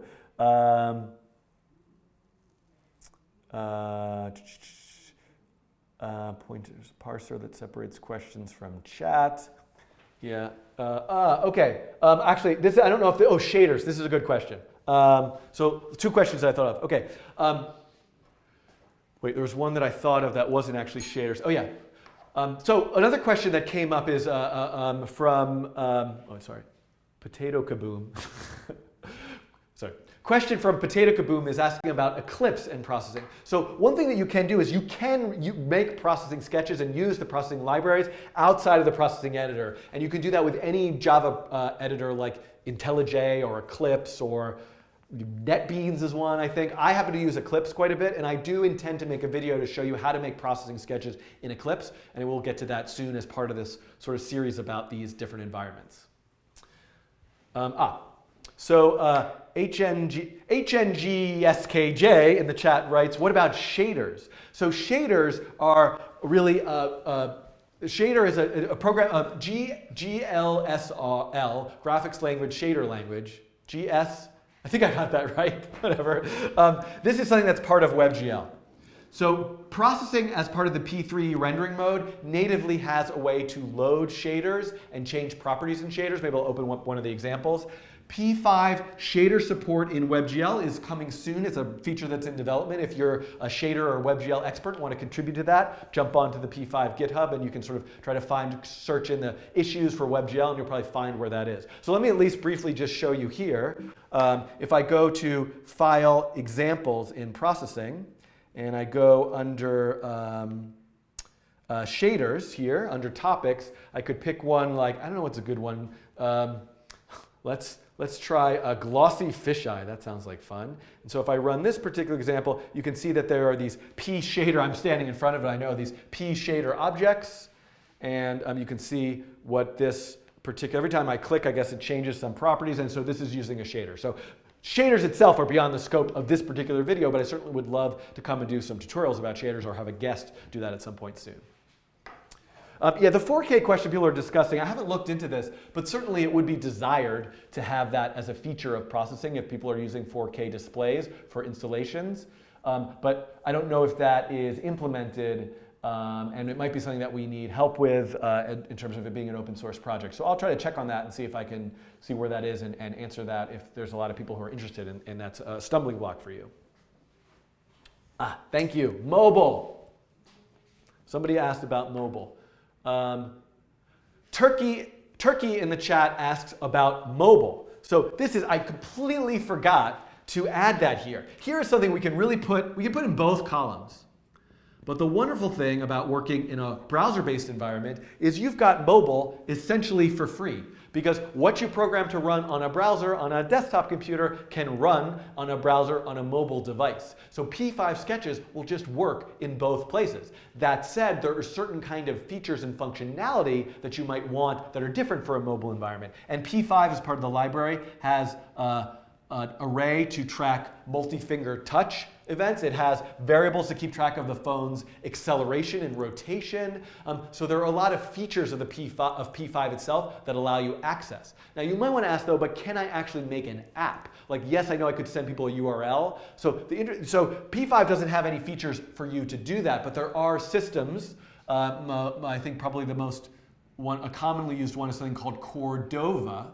And Cordova is a framework that allows you to take a web page and turn it into a native application. And that actually will allow you more access to certain hardware things on the phone that you wouldn't be able to just through the browser itself. Processing, because it's built on top of the Java programming language, you can actually make processing sketches in Android. And there is something called Processing Android. I believe if you go to android.processing.org, you can add that as a mode to processing. There are tutorials there. So you can build with processing native Android applications. This is not something I personally have a lot of experience with, but it is out there, and I know it's always a project that always needs help with maintaining, and Android's always changing. So if you're interested in that and want to contribute to that, that's great too. Okay. Let's see if I've got any. Saving files, exporting. Thank you. This is another great important point. Okay. Fun Electronics videos in the chat asks, what about exporting? And boy, this is another really big thing that I missed from this list, and I don't really have a lot of room left, so I'm just gonna write it here in the middle. Exporting. So one thing that's really good in terms of processing is I'm not in the frame. One thing that's really good about processing is if you want to make something that you're exporting to another environment. For example, what if you want to render a high resolution PDF that you can print to a giant poster? What if you want to export out and render a movie file that you import into After Effects for an animation? What if you want to make a standalone application that someone can double click and run? So there are a lot of ways to essentially export out your content from processing to other environments. This is a bit harder to. Oh, I'm in the P5 side. I wrote this totally in the wrong place. That's supposed to be over here. Over here. This diagram is a mess. P5, it's a little trickier to do that. There's functions that exist in both, like save, which allow you to save what you drew as an image, And in P5, there's a function that allows you to save what you draw as an image. But unlike file management, and this also goes in this category, file management, loading files from like if you have a directory of 1,000 images, processing very easily can just like open up the directory, read all the files in it, no matter what they're named, stick them in an array, load them all. P5, as a browser-based thing, doesn't have access to your hard drive. So you have to kind of have images preset in a certain way, so to speak. They can be part of the sketch. This is a longer conversation here, but working with file systems is certainly a bit easier to do in processing. In P5, you'll need a server-side framework like Node or something to go along with it to have that piece of that puzzle there. And you can save files out, save JSON, save image, but all that's a little trickier. Your browser will just trigger an automatic download to the downloads folder. So it's a little trickier to manage all that sort of stuff, but certainly possible. I should mention that also processing has a lot of, which is over here, has a lot of features for and libraries for exporting 3D models. So if what you want to do is generate algorithmically some three-dimensional form to 3D print it, that sort of thing, you can do that. You can save STL files natively. And I believe there are libraries for doing OBJs and that sort of thing. I'd have to look into that and do a separate video about that, but that's certainly another aspect of this. Okay, I think I've kind of gotten to the end of this. Low level versus high level and interpreted versus compiled. Alvaro asked, I think I kind of covered that in the first video. So memory, that's, these are all very good questions, but I think maybe I have enough content for this. I'd like to, I'm sorry, reading the chat is sort of hard to do. I think I'm going to wrap this up because it's 12:30. I want to get to some of the random walk stuff that I said I would do, and I've probably got to go in about a half an hour. Oh, sound. So sound and video. Okay, one more thing. Also that came up in the chat is sound and video, which I don't need to write here, but both of these environments actually have sound libraries and ways of capturing live and recorded video. And I think there are kind of probably pros and cons of each. Certainly what's kind of amazing what you can do with web audio these days, and the P5 sound library is written on top of that, and there's also a processing sound library. So if you're interested in that, maybe there's a separate whole video or discussion about that, but both of them have, processing and P5 have libraries where you can get access to a live camera or the microphone, or play sound files, generate sounds, synthesize sounds, that sort of thing. And I have a bunch of tutorials for P5 at least about sound. Okay. So thanks for watching this set of videos about processing and P5 and the differences between them. I didn't really get to talk about Python at all, but certainly if you're interested in number crunching and data science and natural language processing, Python is a wonderful language to explore as well, and maybe someday I'll have some guests on this video channel. I'm sure you're going to have follow-up questions. You can, I don't know where the best place to compile them is, maybe on that GitHub issue that I posted in the chat. You can ask follow-up questions there, and I can come back and answer those on a live stream someday. So thanks for watching this video, and I will see you in the next one. Okay, all right. The whiteboard is a mess, I know. I'm doing my best here. Someday I'll get better at all this. Okay, so my shoe is untied. So I want to, so Mathieu, I don't know if you're still around in the chat, in Slack or YouTube, but I'm seeing both right now. Do you think I need to record quick, like one-sentence intros? And should we make that 2 or 3 videos? If you have feedback on that, I'd love to hear that. And I'm going to get myself set up for the random walk thing while I'm waiting. I'll give you guys some music to listen to. As always, I always forget the this dot, this dot, this dot, this dot. I'm going to do this dot, this dot. I'm going to do this dot, this dot, this dot. Should I do 2 or 3? I'm going to do this dot, this dot. I'm going to do dot, this dot, this dot, this dot, this dot, son. This dot, this dot, this dot. Never forget this dot, this dot, this dot, this dot, this dot, son. This dot, this dot, this dot. Never forget this dot, this dot, this dot, this dot. I'm going to do this dot, this dot. I'm going to do this dot, this dot, this dot. I'm going to do this dot, this dot. I'm going to do dot, this dot, this dot, this dot. I'm going to do this dot, this dot. I'm going to do this dot, this dot, this dot. I'm gonna do this dot, this dot. I'm gonna do this dot, this dot, this dot, this dot song. This dot, this dot, this dot. Never forget this dot. This dot, 3. Okay, great. dot, Yeah, I'd like to keep them shorter. Okay, thank you. I'm All gonna right. do this dot, this dot, this dot, this dot, the this dot song. Never forget the this dot. Okay, so I'm gonna really quickly. The Soundboard program is a program called Soundboard from Ambrosia Software. It doesn't seem to be actively maintained at all. I don't particularly find it that good, but it's just what I was able to quickly throw together. If anybody has a good suggestion, ultimately what I was doing before, I just don't have the iPad set up, but I had an iPad where I could do sound and music and various things. If you have a better suggestion for something I can use, that is a brilliant, somebody just gave me a brilliant GIF in the Slack channel chat. Okay.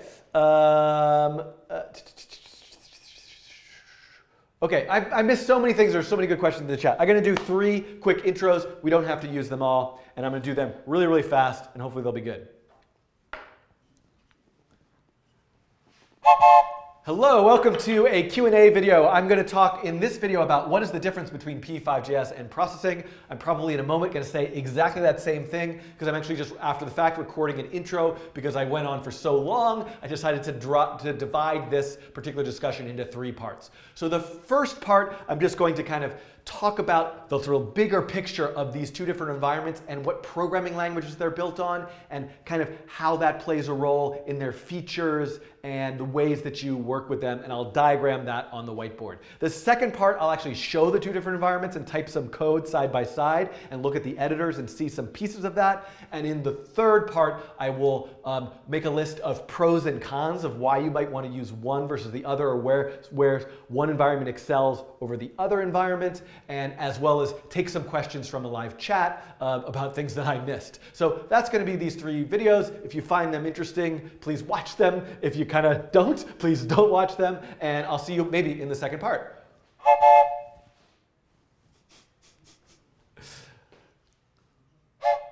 Okay, this is the second part of my what is the difference between p5.js and processing. And in this particular second part, I'm actually just going to open up processing and p5 themselves and look at how writing code in both of them and what are some actual differences syntax-wise or feature-wise between the 2. Okay? And I'll see you at the end of this video. There'll be a third part also where I'm going to make a list of pros and cons. If you missed the first part, you can also find in the description a link to the first part where I kind of did a macro view of the bigger picture of these 2 environments. All right, see you in a bit, I guess, because I'm just here, me talking, camera, video thing. Okay, and now, this must be really weird for you to watch this, the people watching the live stream. Okay.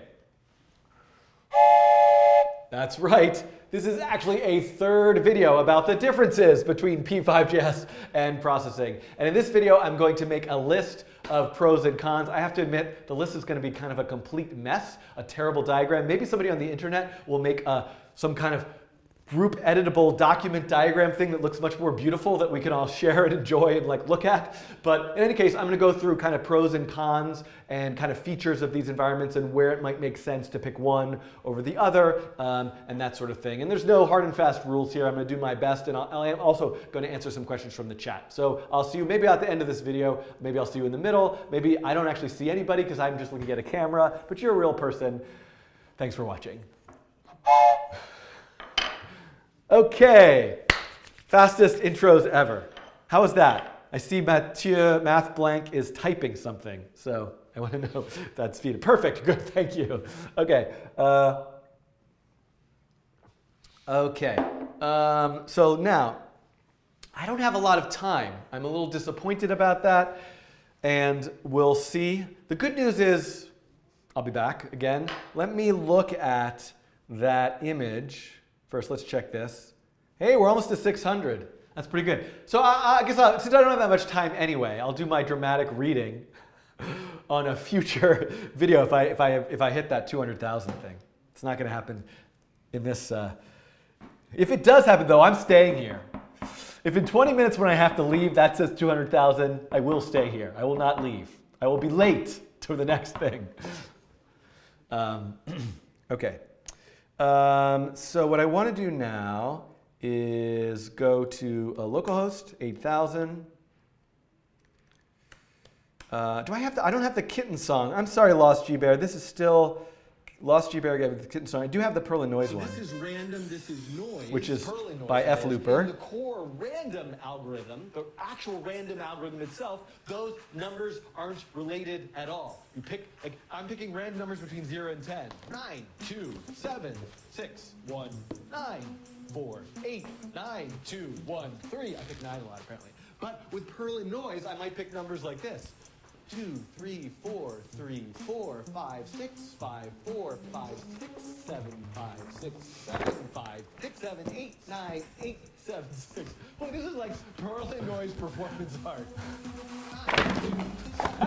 Okay, back to this. 4, 8, 9, 2, 1, 3. I think 9 left. 2, 3, 4, 3, 4, 5. I have no rhythm, apparently. It's very embarrassing. Perlin noise performance art. But I am staying hydrated. 7, 6, 1, 9. Okay. 4, 8. But with Perlin noise, I might pick numbers like this. 2, 3, 4, 3, 4, 5, 6, 5, 4, 5, 6, 7, 5, 6, 7. Wait, okay. So I think what I'm gonna do is you know when this is the definition of cringe. I totally agree, and it only encourages me. My whole dream in life is to be as cringe-worthy as possible. That's my goal. I'm making internet videos cringe again, that's like the cringiest, most awful. I'm so depressed. I'm full of anxiety. We're gonna fight back. Anyway, okay. So random walk vectors. Maybe I can do. I'm gonna do the next video. I'm gonna combine the idea. I'm gonna add vectors and make a Lévy flight. That's what I'm gonna do. Okay? Does anyone know? I think it comes from the French. I know I've got French viewers for sure. Let's look up Lévy flight. I don't know if Lévy is the appropriate pronunciation because it's got the accent aigu, named for French mathematicians Paul Lévy,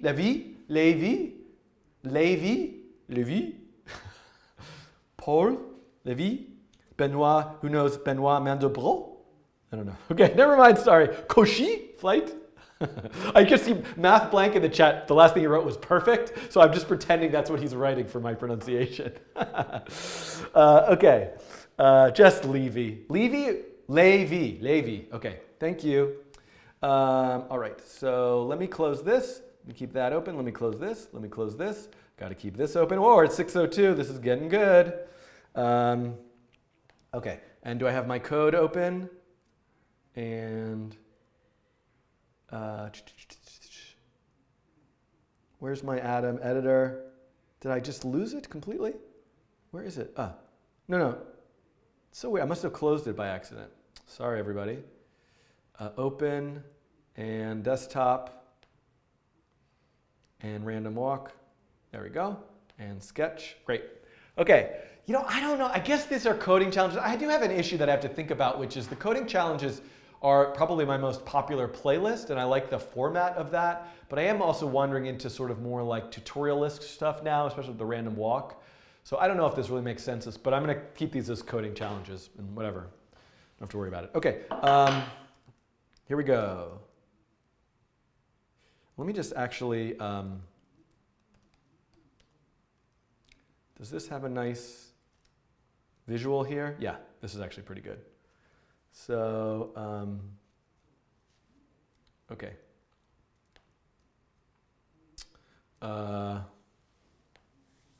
Okay.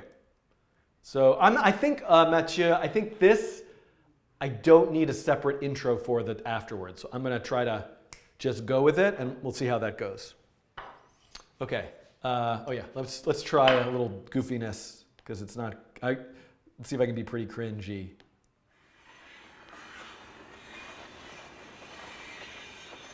Wait, how long is this sound clip? Oh no, it's not that long. Okay, great. Can I start it over? Yeah. What's that? The coding train is pulling into the station? Yes, it is. And it's bringing with it vectors and a Lévy flight. So I'm going to, in this video, oh, that sound effect ended, thank goodness. That was very embarrassing.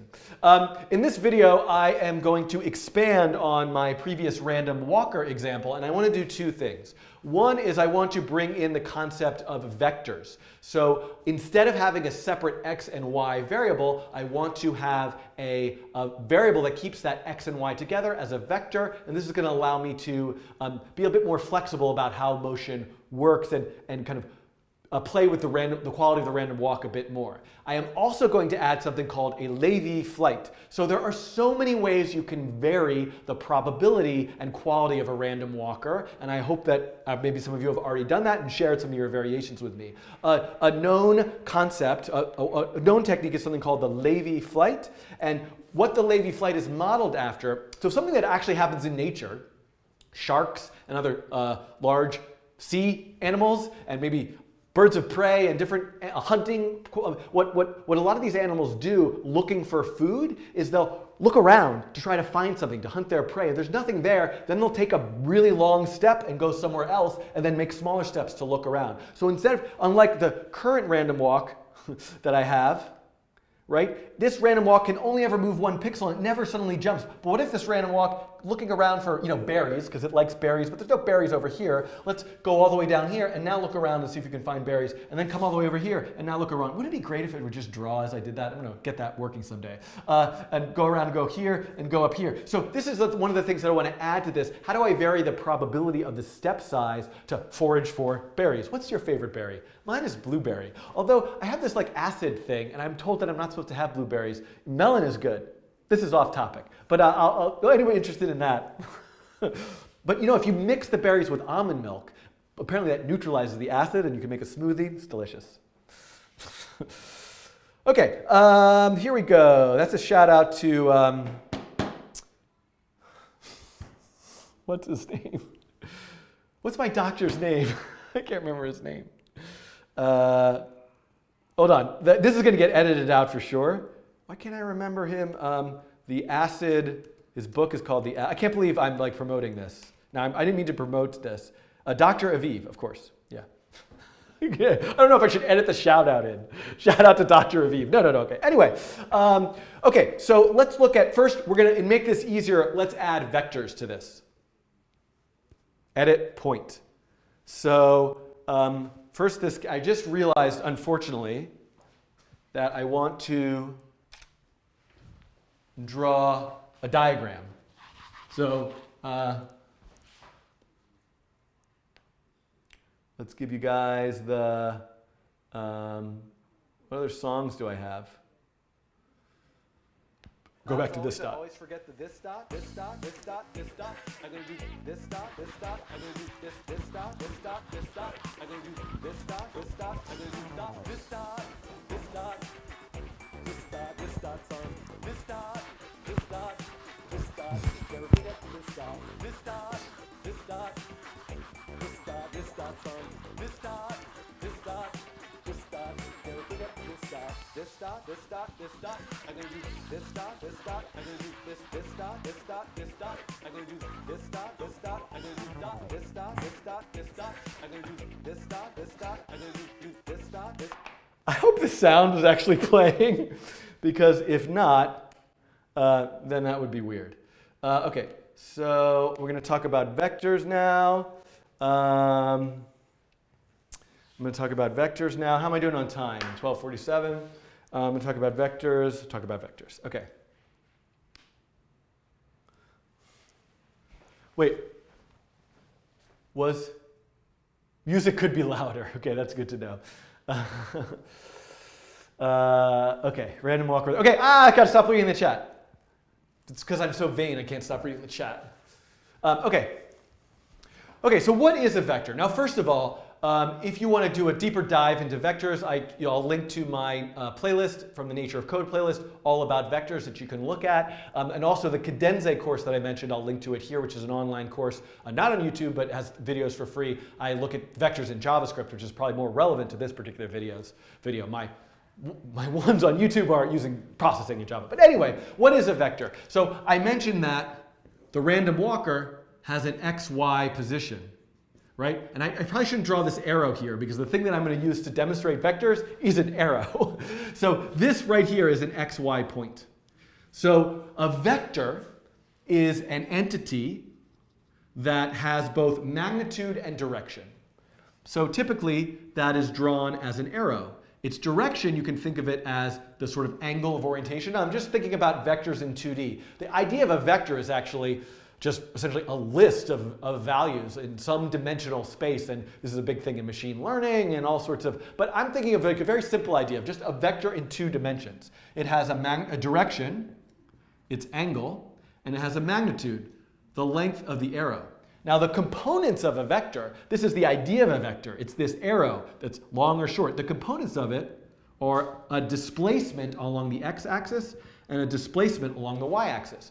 So the way that you can think about this point as an xy is actually a vector that points from the origin to that point. So if you needed to travel from 0, 0 to where that spot is, you would need to go a certain amount of y and a certain amount of x, and you would be there, and the vector positions you there. Now, a vector doesn't have a particular location.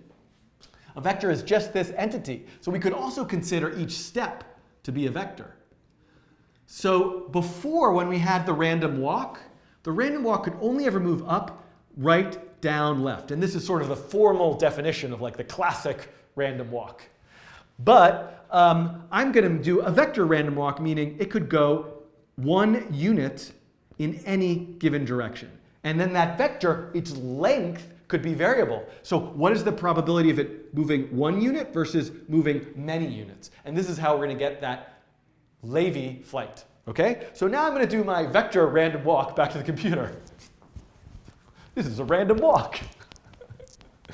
My camera went off. Okay, I'm gonna have to. I'm really increasing Mathieu's workload these days. Okay. Okay, here I am. Okay, so let's go to the code and start implementing some of this stuff. So basically, what I want to do is I want to get rid of my x and y, and I instead want to say I'm going to call it POS, pause for position. And instead of setting x equal to 200 and y equal to 200, I'm going to say pos equals create vector 200, 200. So this function in P5, create vector, just makes a vector object. A vector object is part of the P5 library. And now I have this vector object in pos, which has an x and a y. And just so we can see it, I can say like console.log pos. So we can take a look at that, what that object looks like in the console. I can't type. Okay, now what I want to do is, instead of drawing the point at x and y, I want to draw the point at pos. But the point function and the ellipse function and the line function, they always expect the separate x and y values, and I can access those by saying .x and .y. So a vector is an object, and objects in JavaScript have properties that you can access by saying dot the thing. Pos dot song, no? Maybe? Maybe, not really. Okay, so then I could also just say, hey, pos.x equals pos.x plus 1, pos.x. Oh, I'm going to do this in a faster way. I kind of want this video to like speed up right now. Pos.x, pos.y, pos.y, pos.y, pos.y. And now I should have exactly the same program. If I refresh, we can see it's doing exactly the same thing. The random walker is moving around randomly. And you can see here, here's my object. My object is a P5 vector with an x and a y. By the way, it has a z. So at some point I'm going to come back and look at doing a random walk in 3D. The vector object in P5, also in processing, has a z built into it, but I'm just ignoring that fact right now. And if I type in the console here, pos again, I can see these are its current values. That's where it is right now, 178 and 214. Okay, so that's pretty good. Now actually though, I'm going to do something. Here I'm saying there's only 4 options. 1, 2, 3, or 4. 0, 1, 2, or 3. Move to the right, move to the left, move up, move down. I'm going to just radically change this completely. I'm going to just take all this code out. And what I'm going to do is I'm going to say var step equals. And what I want right now is a vector that has a length of 1 and points in any given direction. And there's actually a function in p5 that will give me a vector like that already. Be interesting to discuss how you calculate a random vector using just the random function, but I don't need to because I could say p5.vector.random2d. This is a little bit of a weird syntax here. So why wouldn't I just say, you could sort of say like, why isn't it just something like this? Something like that, right? Why isn't there just a global function, random2d vector, that gives me like, there's a global function create vector, right? Create vector, why isn't there create random2d vector? Well, there could be one, and p5, the library, could be implemented that way, but to be honest, there's a bunch of functions associated with vectors that aren't so commonly used, and they would really pollute in many ways the simple p5 reference that has the core functionality. So some of the functions that are associated with vectors are actually inside of the sort of namespace, so to speak, of the p5 vector object. And you want to go to the p5 vector reference page, which I'll link to in this video, to find the documentation for this. So to make a 2D vector, I've got to say p5.vector.random2d. And then guess what? Now what I want to do is say pos equals pos plus step, right? Because what I want to say is have a random step and then take a step every frame. Take a step, random step, take a step every frame. So this is my pos, add step to it. This is my pos, add step to it. But let's see what happens when I run this. Nothing. So JavaScript doesn't even give me an error message. It's just like,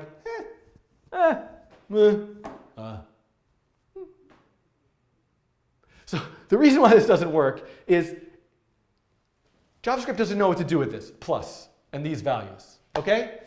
It knows how to do 2 plus 3, that's 5. 10 plus 7 is 17. I could keep going. I could do addition. Very proud of myself.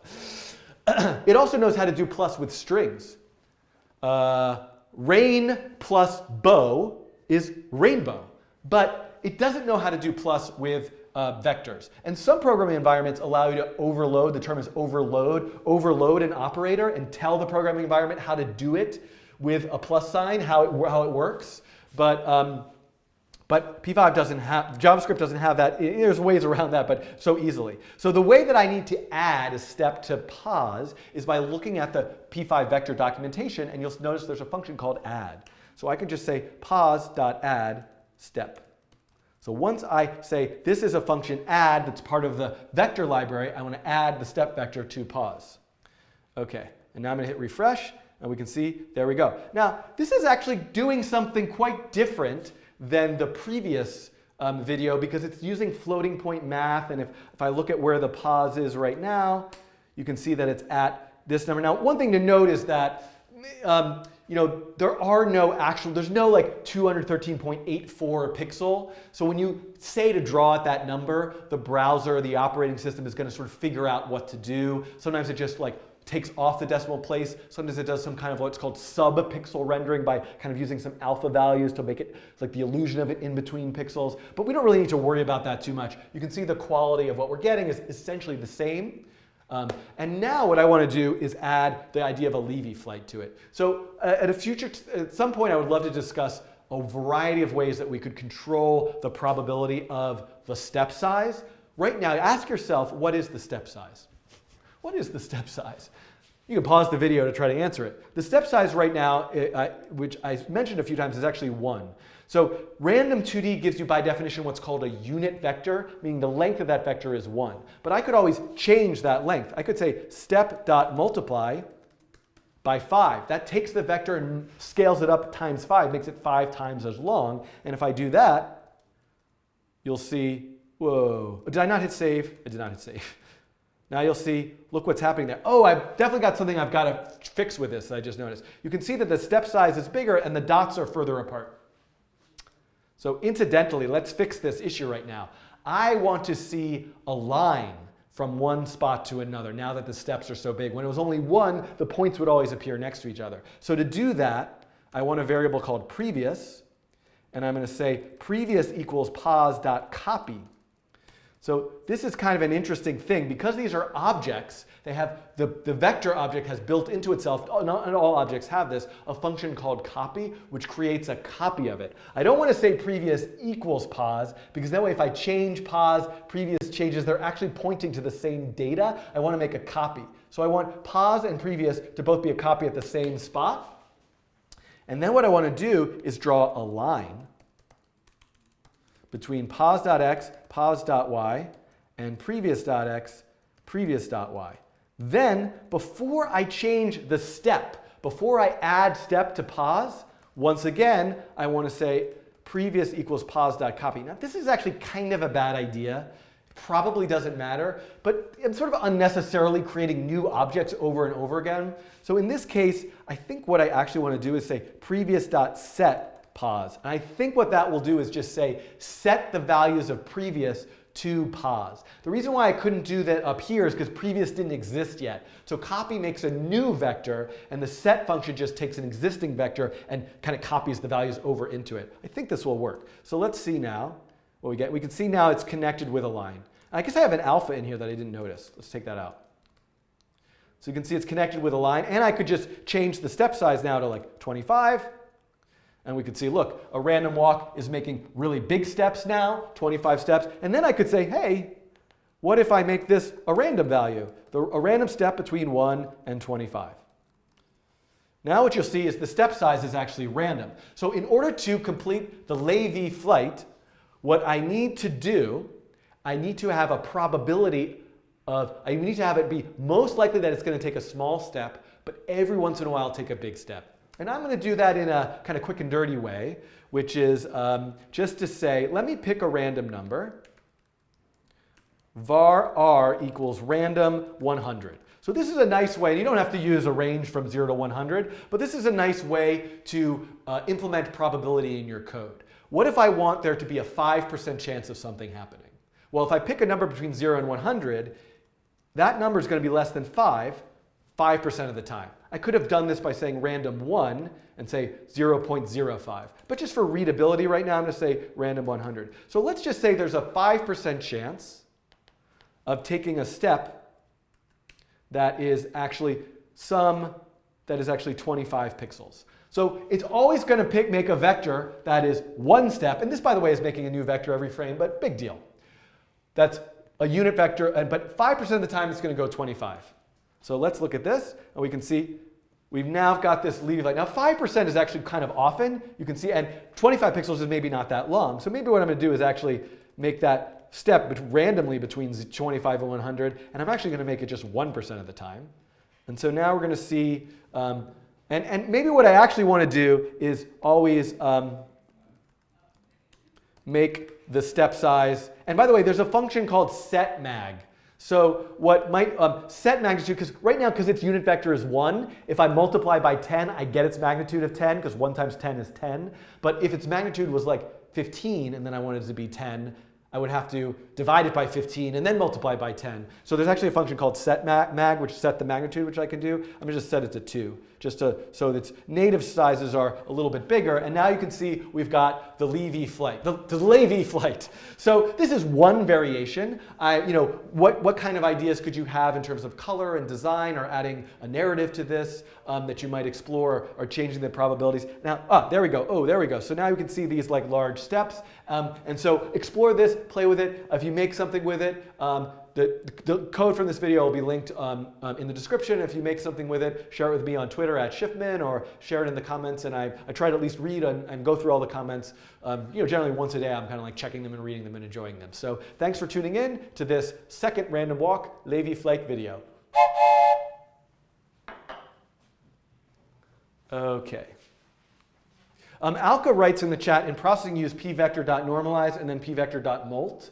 But they're actually, now we've also added setMag to processing as well. So that's a function in processing as well. And yes, this is all from the Nature of Code book, and I'm just kind of rehashing some of it, adding some new stuff. I don't have a Lévy flight example, that sort of thing. So this is perhaps redundant.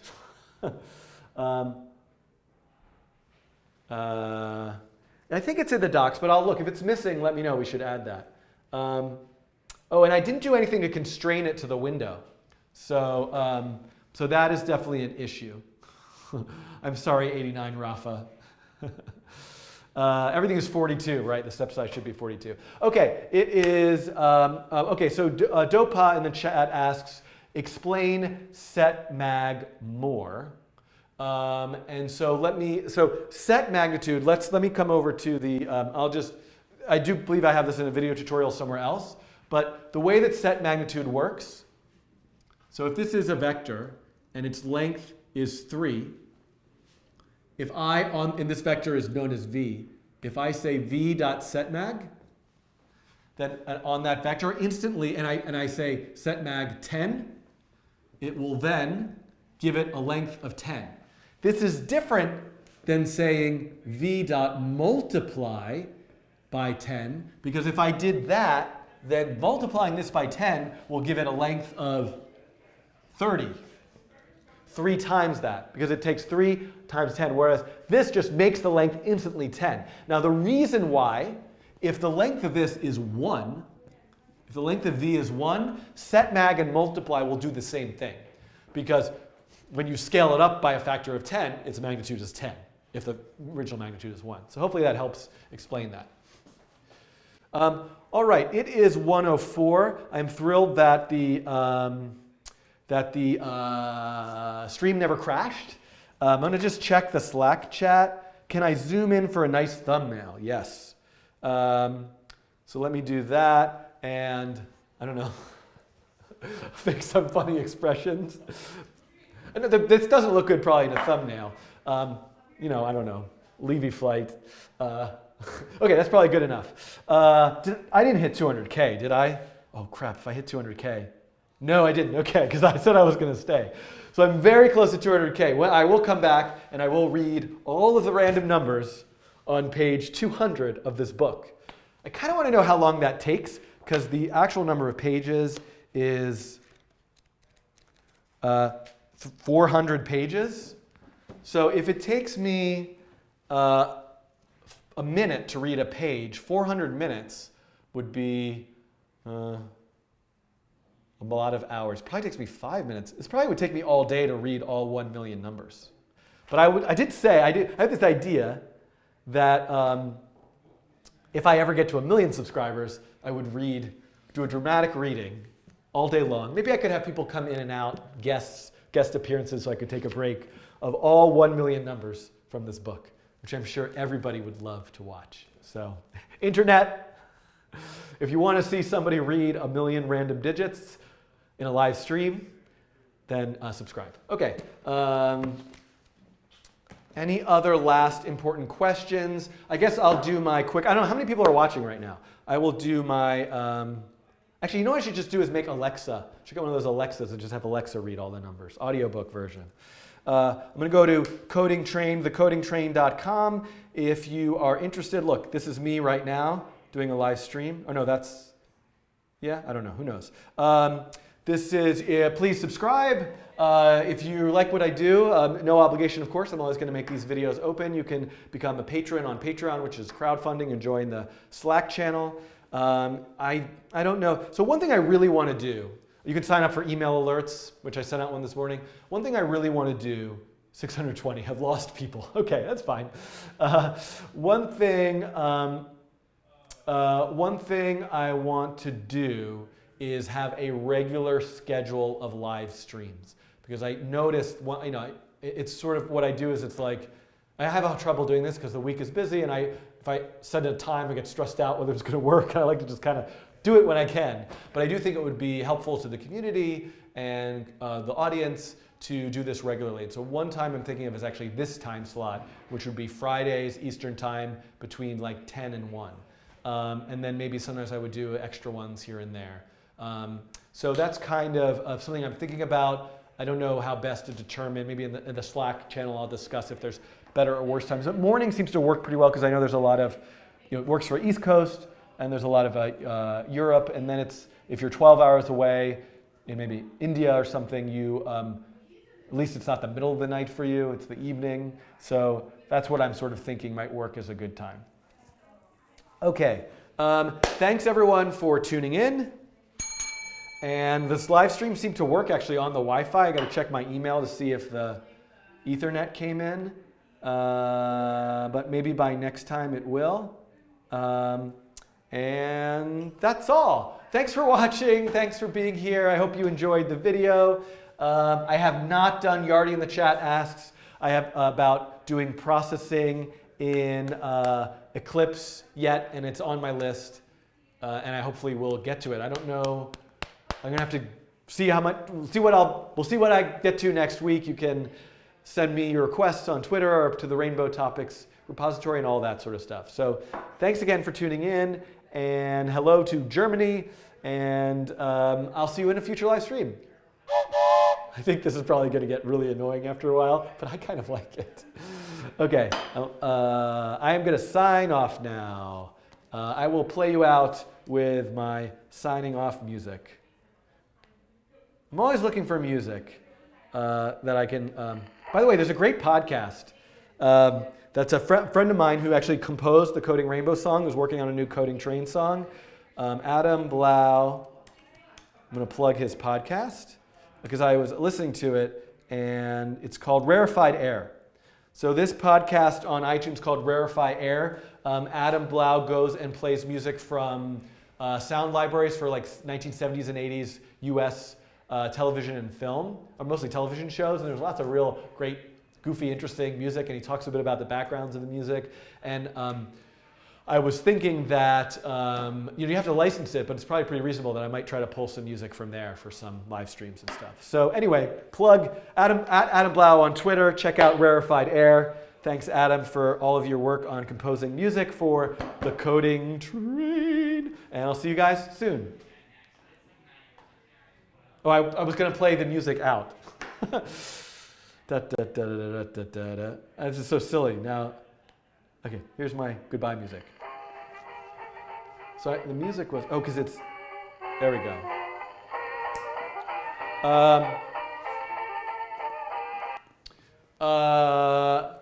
Trolligatus was asked about the Slack channel. The Slack channel is for patrons of the Coding Train. You can go to patreon.com/codingtrain.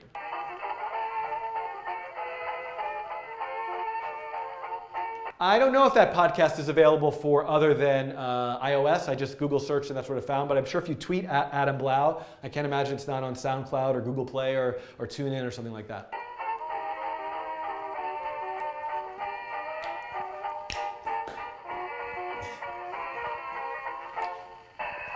This is the end. We'll check the subscriber count. Yep, 627. I don't think we're hitting 200,000 today. Cringeworthy, hashtag cringeworthy.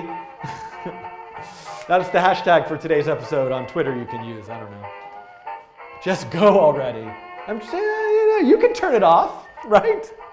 I'm just here having a moment to see if there's any important questions.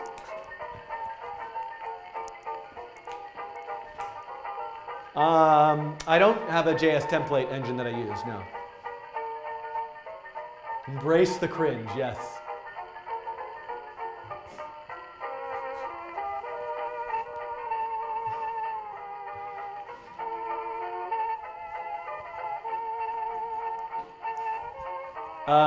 It's over, unfortunately, Bastian, but I did do some stuff about p5 versus processing and some more about Rainbow Walk.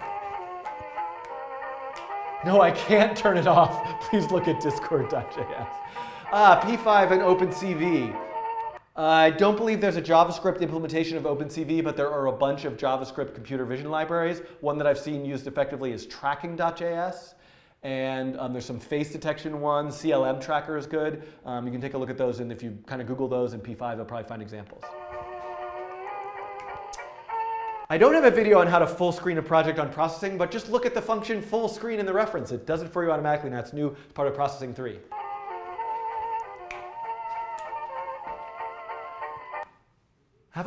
Nails asked, have I thought about making a tutorial on cookies with Java? Huh, you mean like delicious cookies? I don't know. No, I haven't. Unless it's like cooking. I don't have any cooking equipment in here, although it is 76 degrees. It's going to get hotter.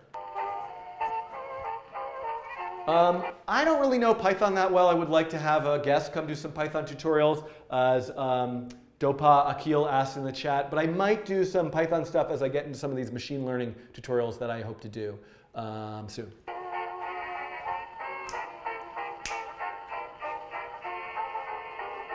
Multi-threading in JS, asks TechNerd01. Multi-threading is not, oh, let me check. I'm not looking at the Slack chat. Multi-threading, so JavaScript is not a multi-threaded language exactly. Oh boy, now I'm really like, but there's something called web workers that you can use, but really you can't, I don't know of somebody else will have to answer this. I shouldn't have read that question. But yeah, you can't do threads in JavaScript in the same way that you can in Java, so to speak, yeah. But everything is event and callback based and asynchronous, so that aspect of it is sort of native to the way that JavaScript works. You meant Niels meant browser cookies. What flavor are browser cookies? Yeah, I haven't really thought about, I got to 625. I haven't really thought about that, but that's certainly something I would consider.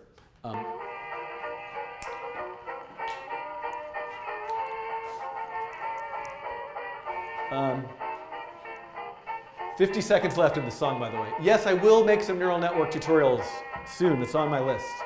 In JavaScript, in fact, even. Animating a 3D model in processing. That would be a good subject. I don't have a lot of 3D stuff, but that's certainly something that's possible. You can use load shape, I believe, to load OBJ files. Yes, Turkey suggests about sound player.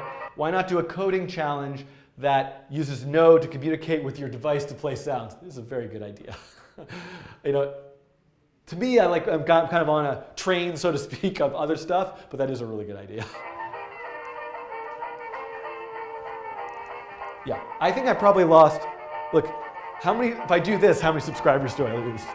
Oh, I gained a bunch.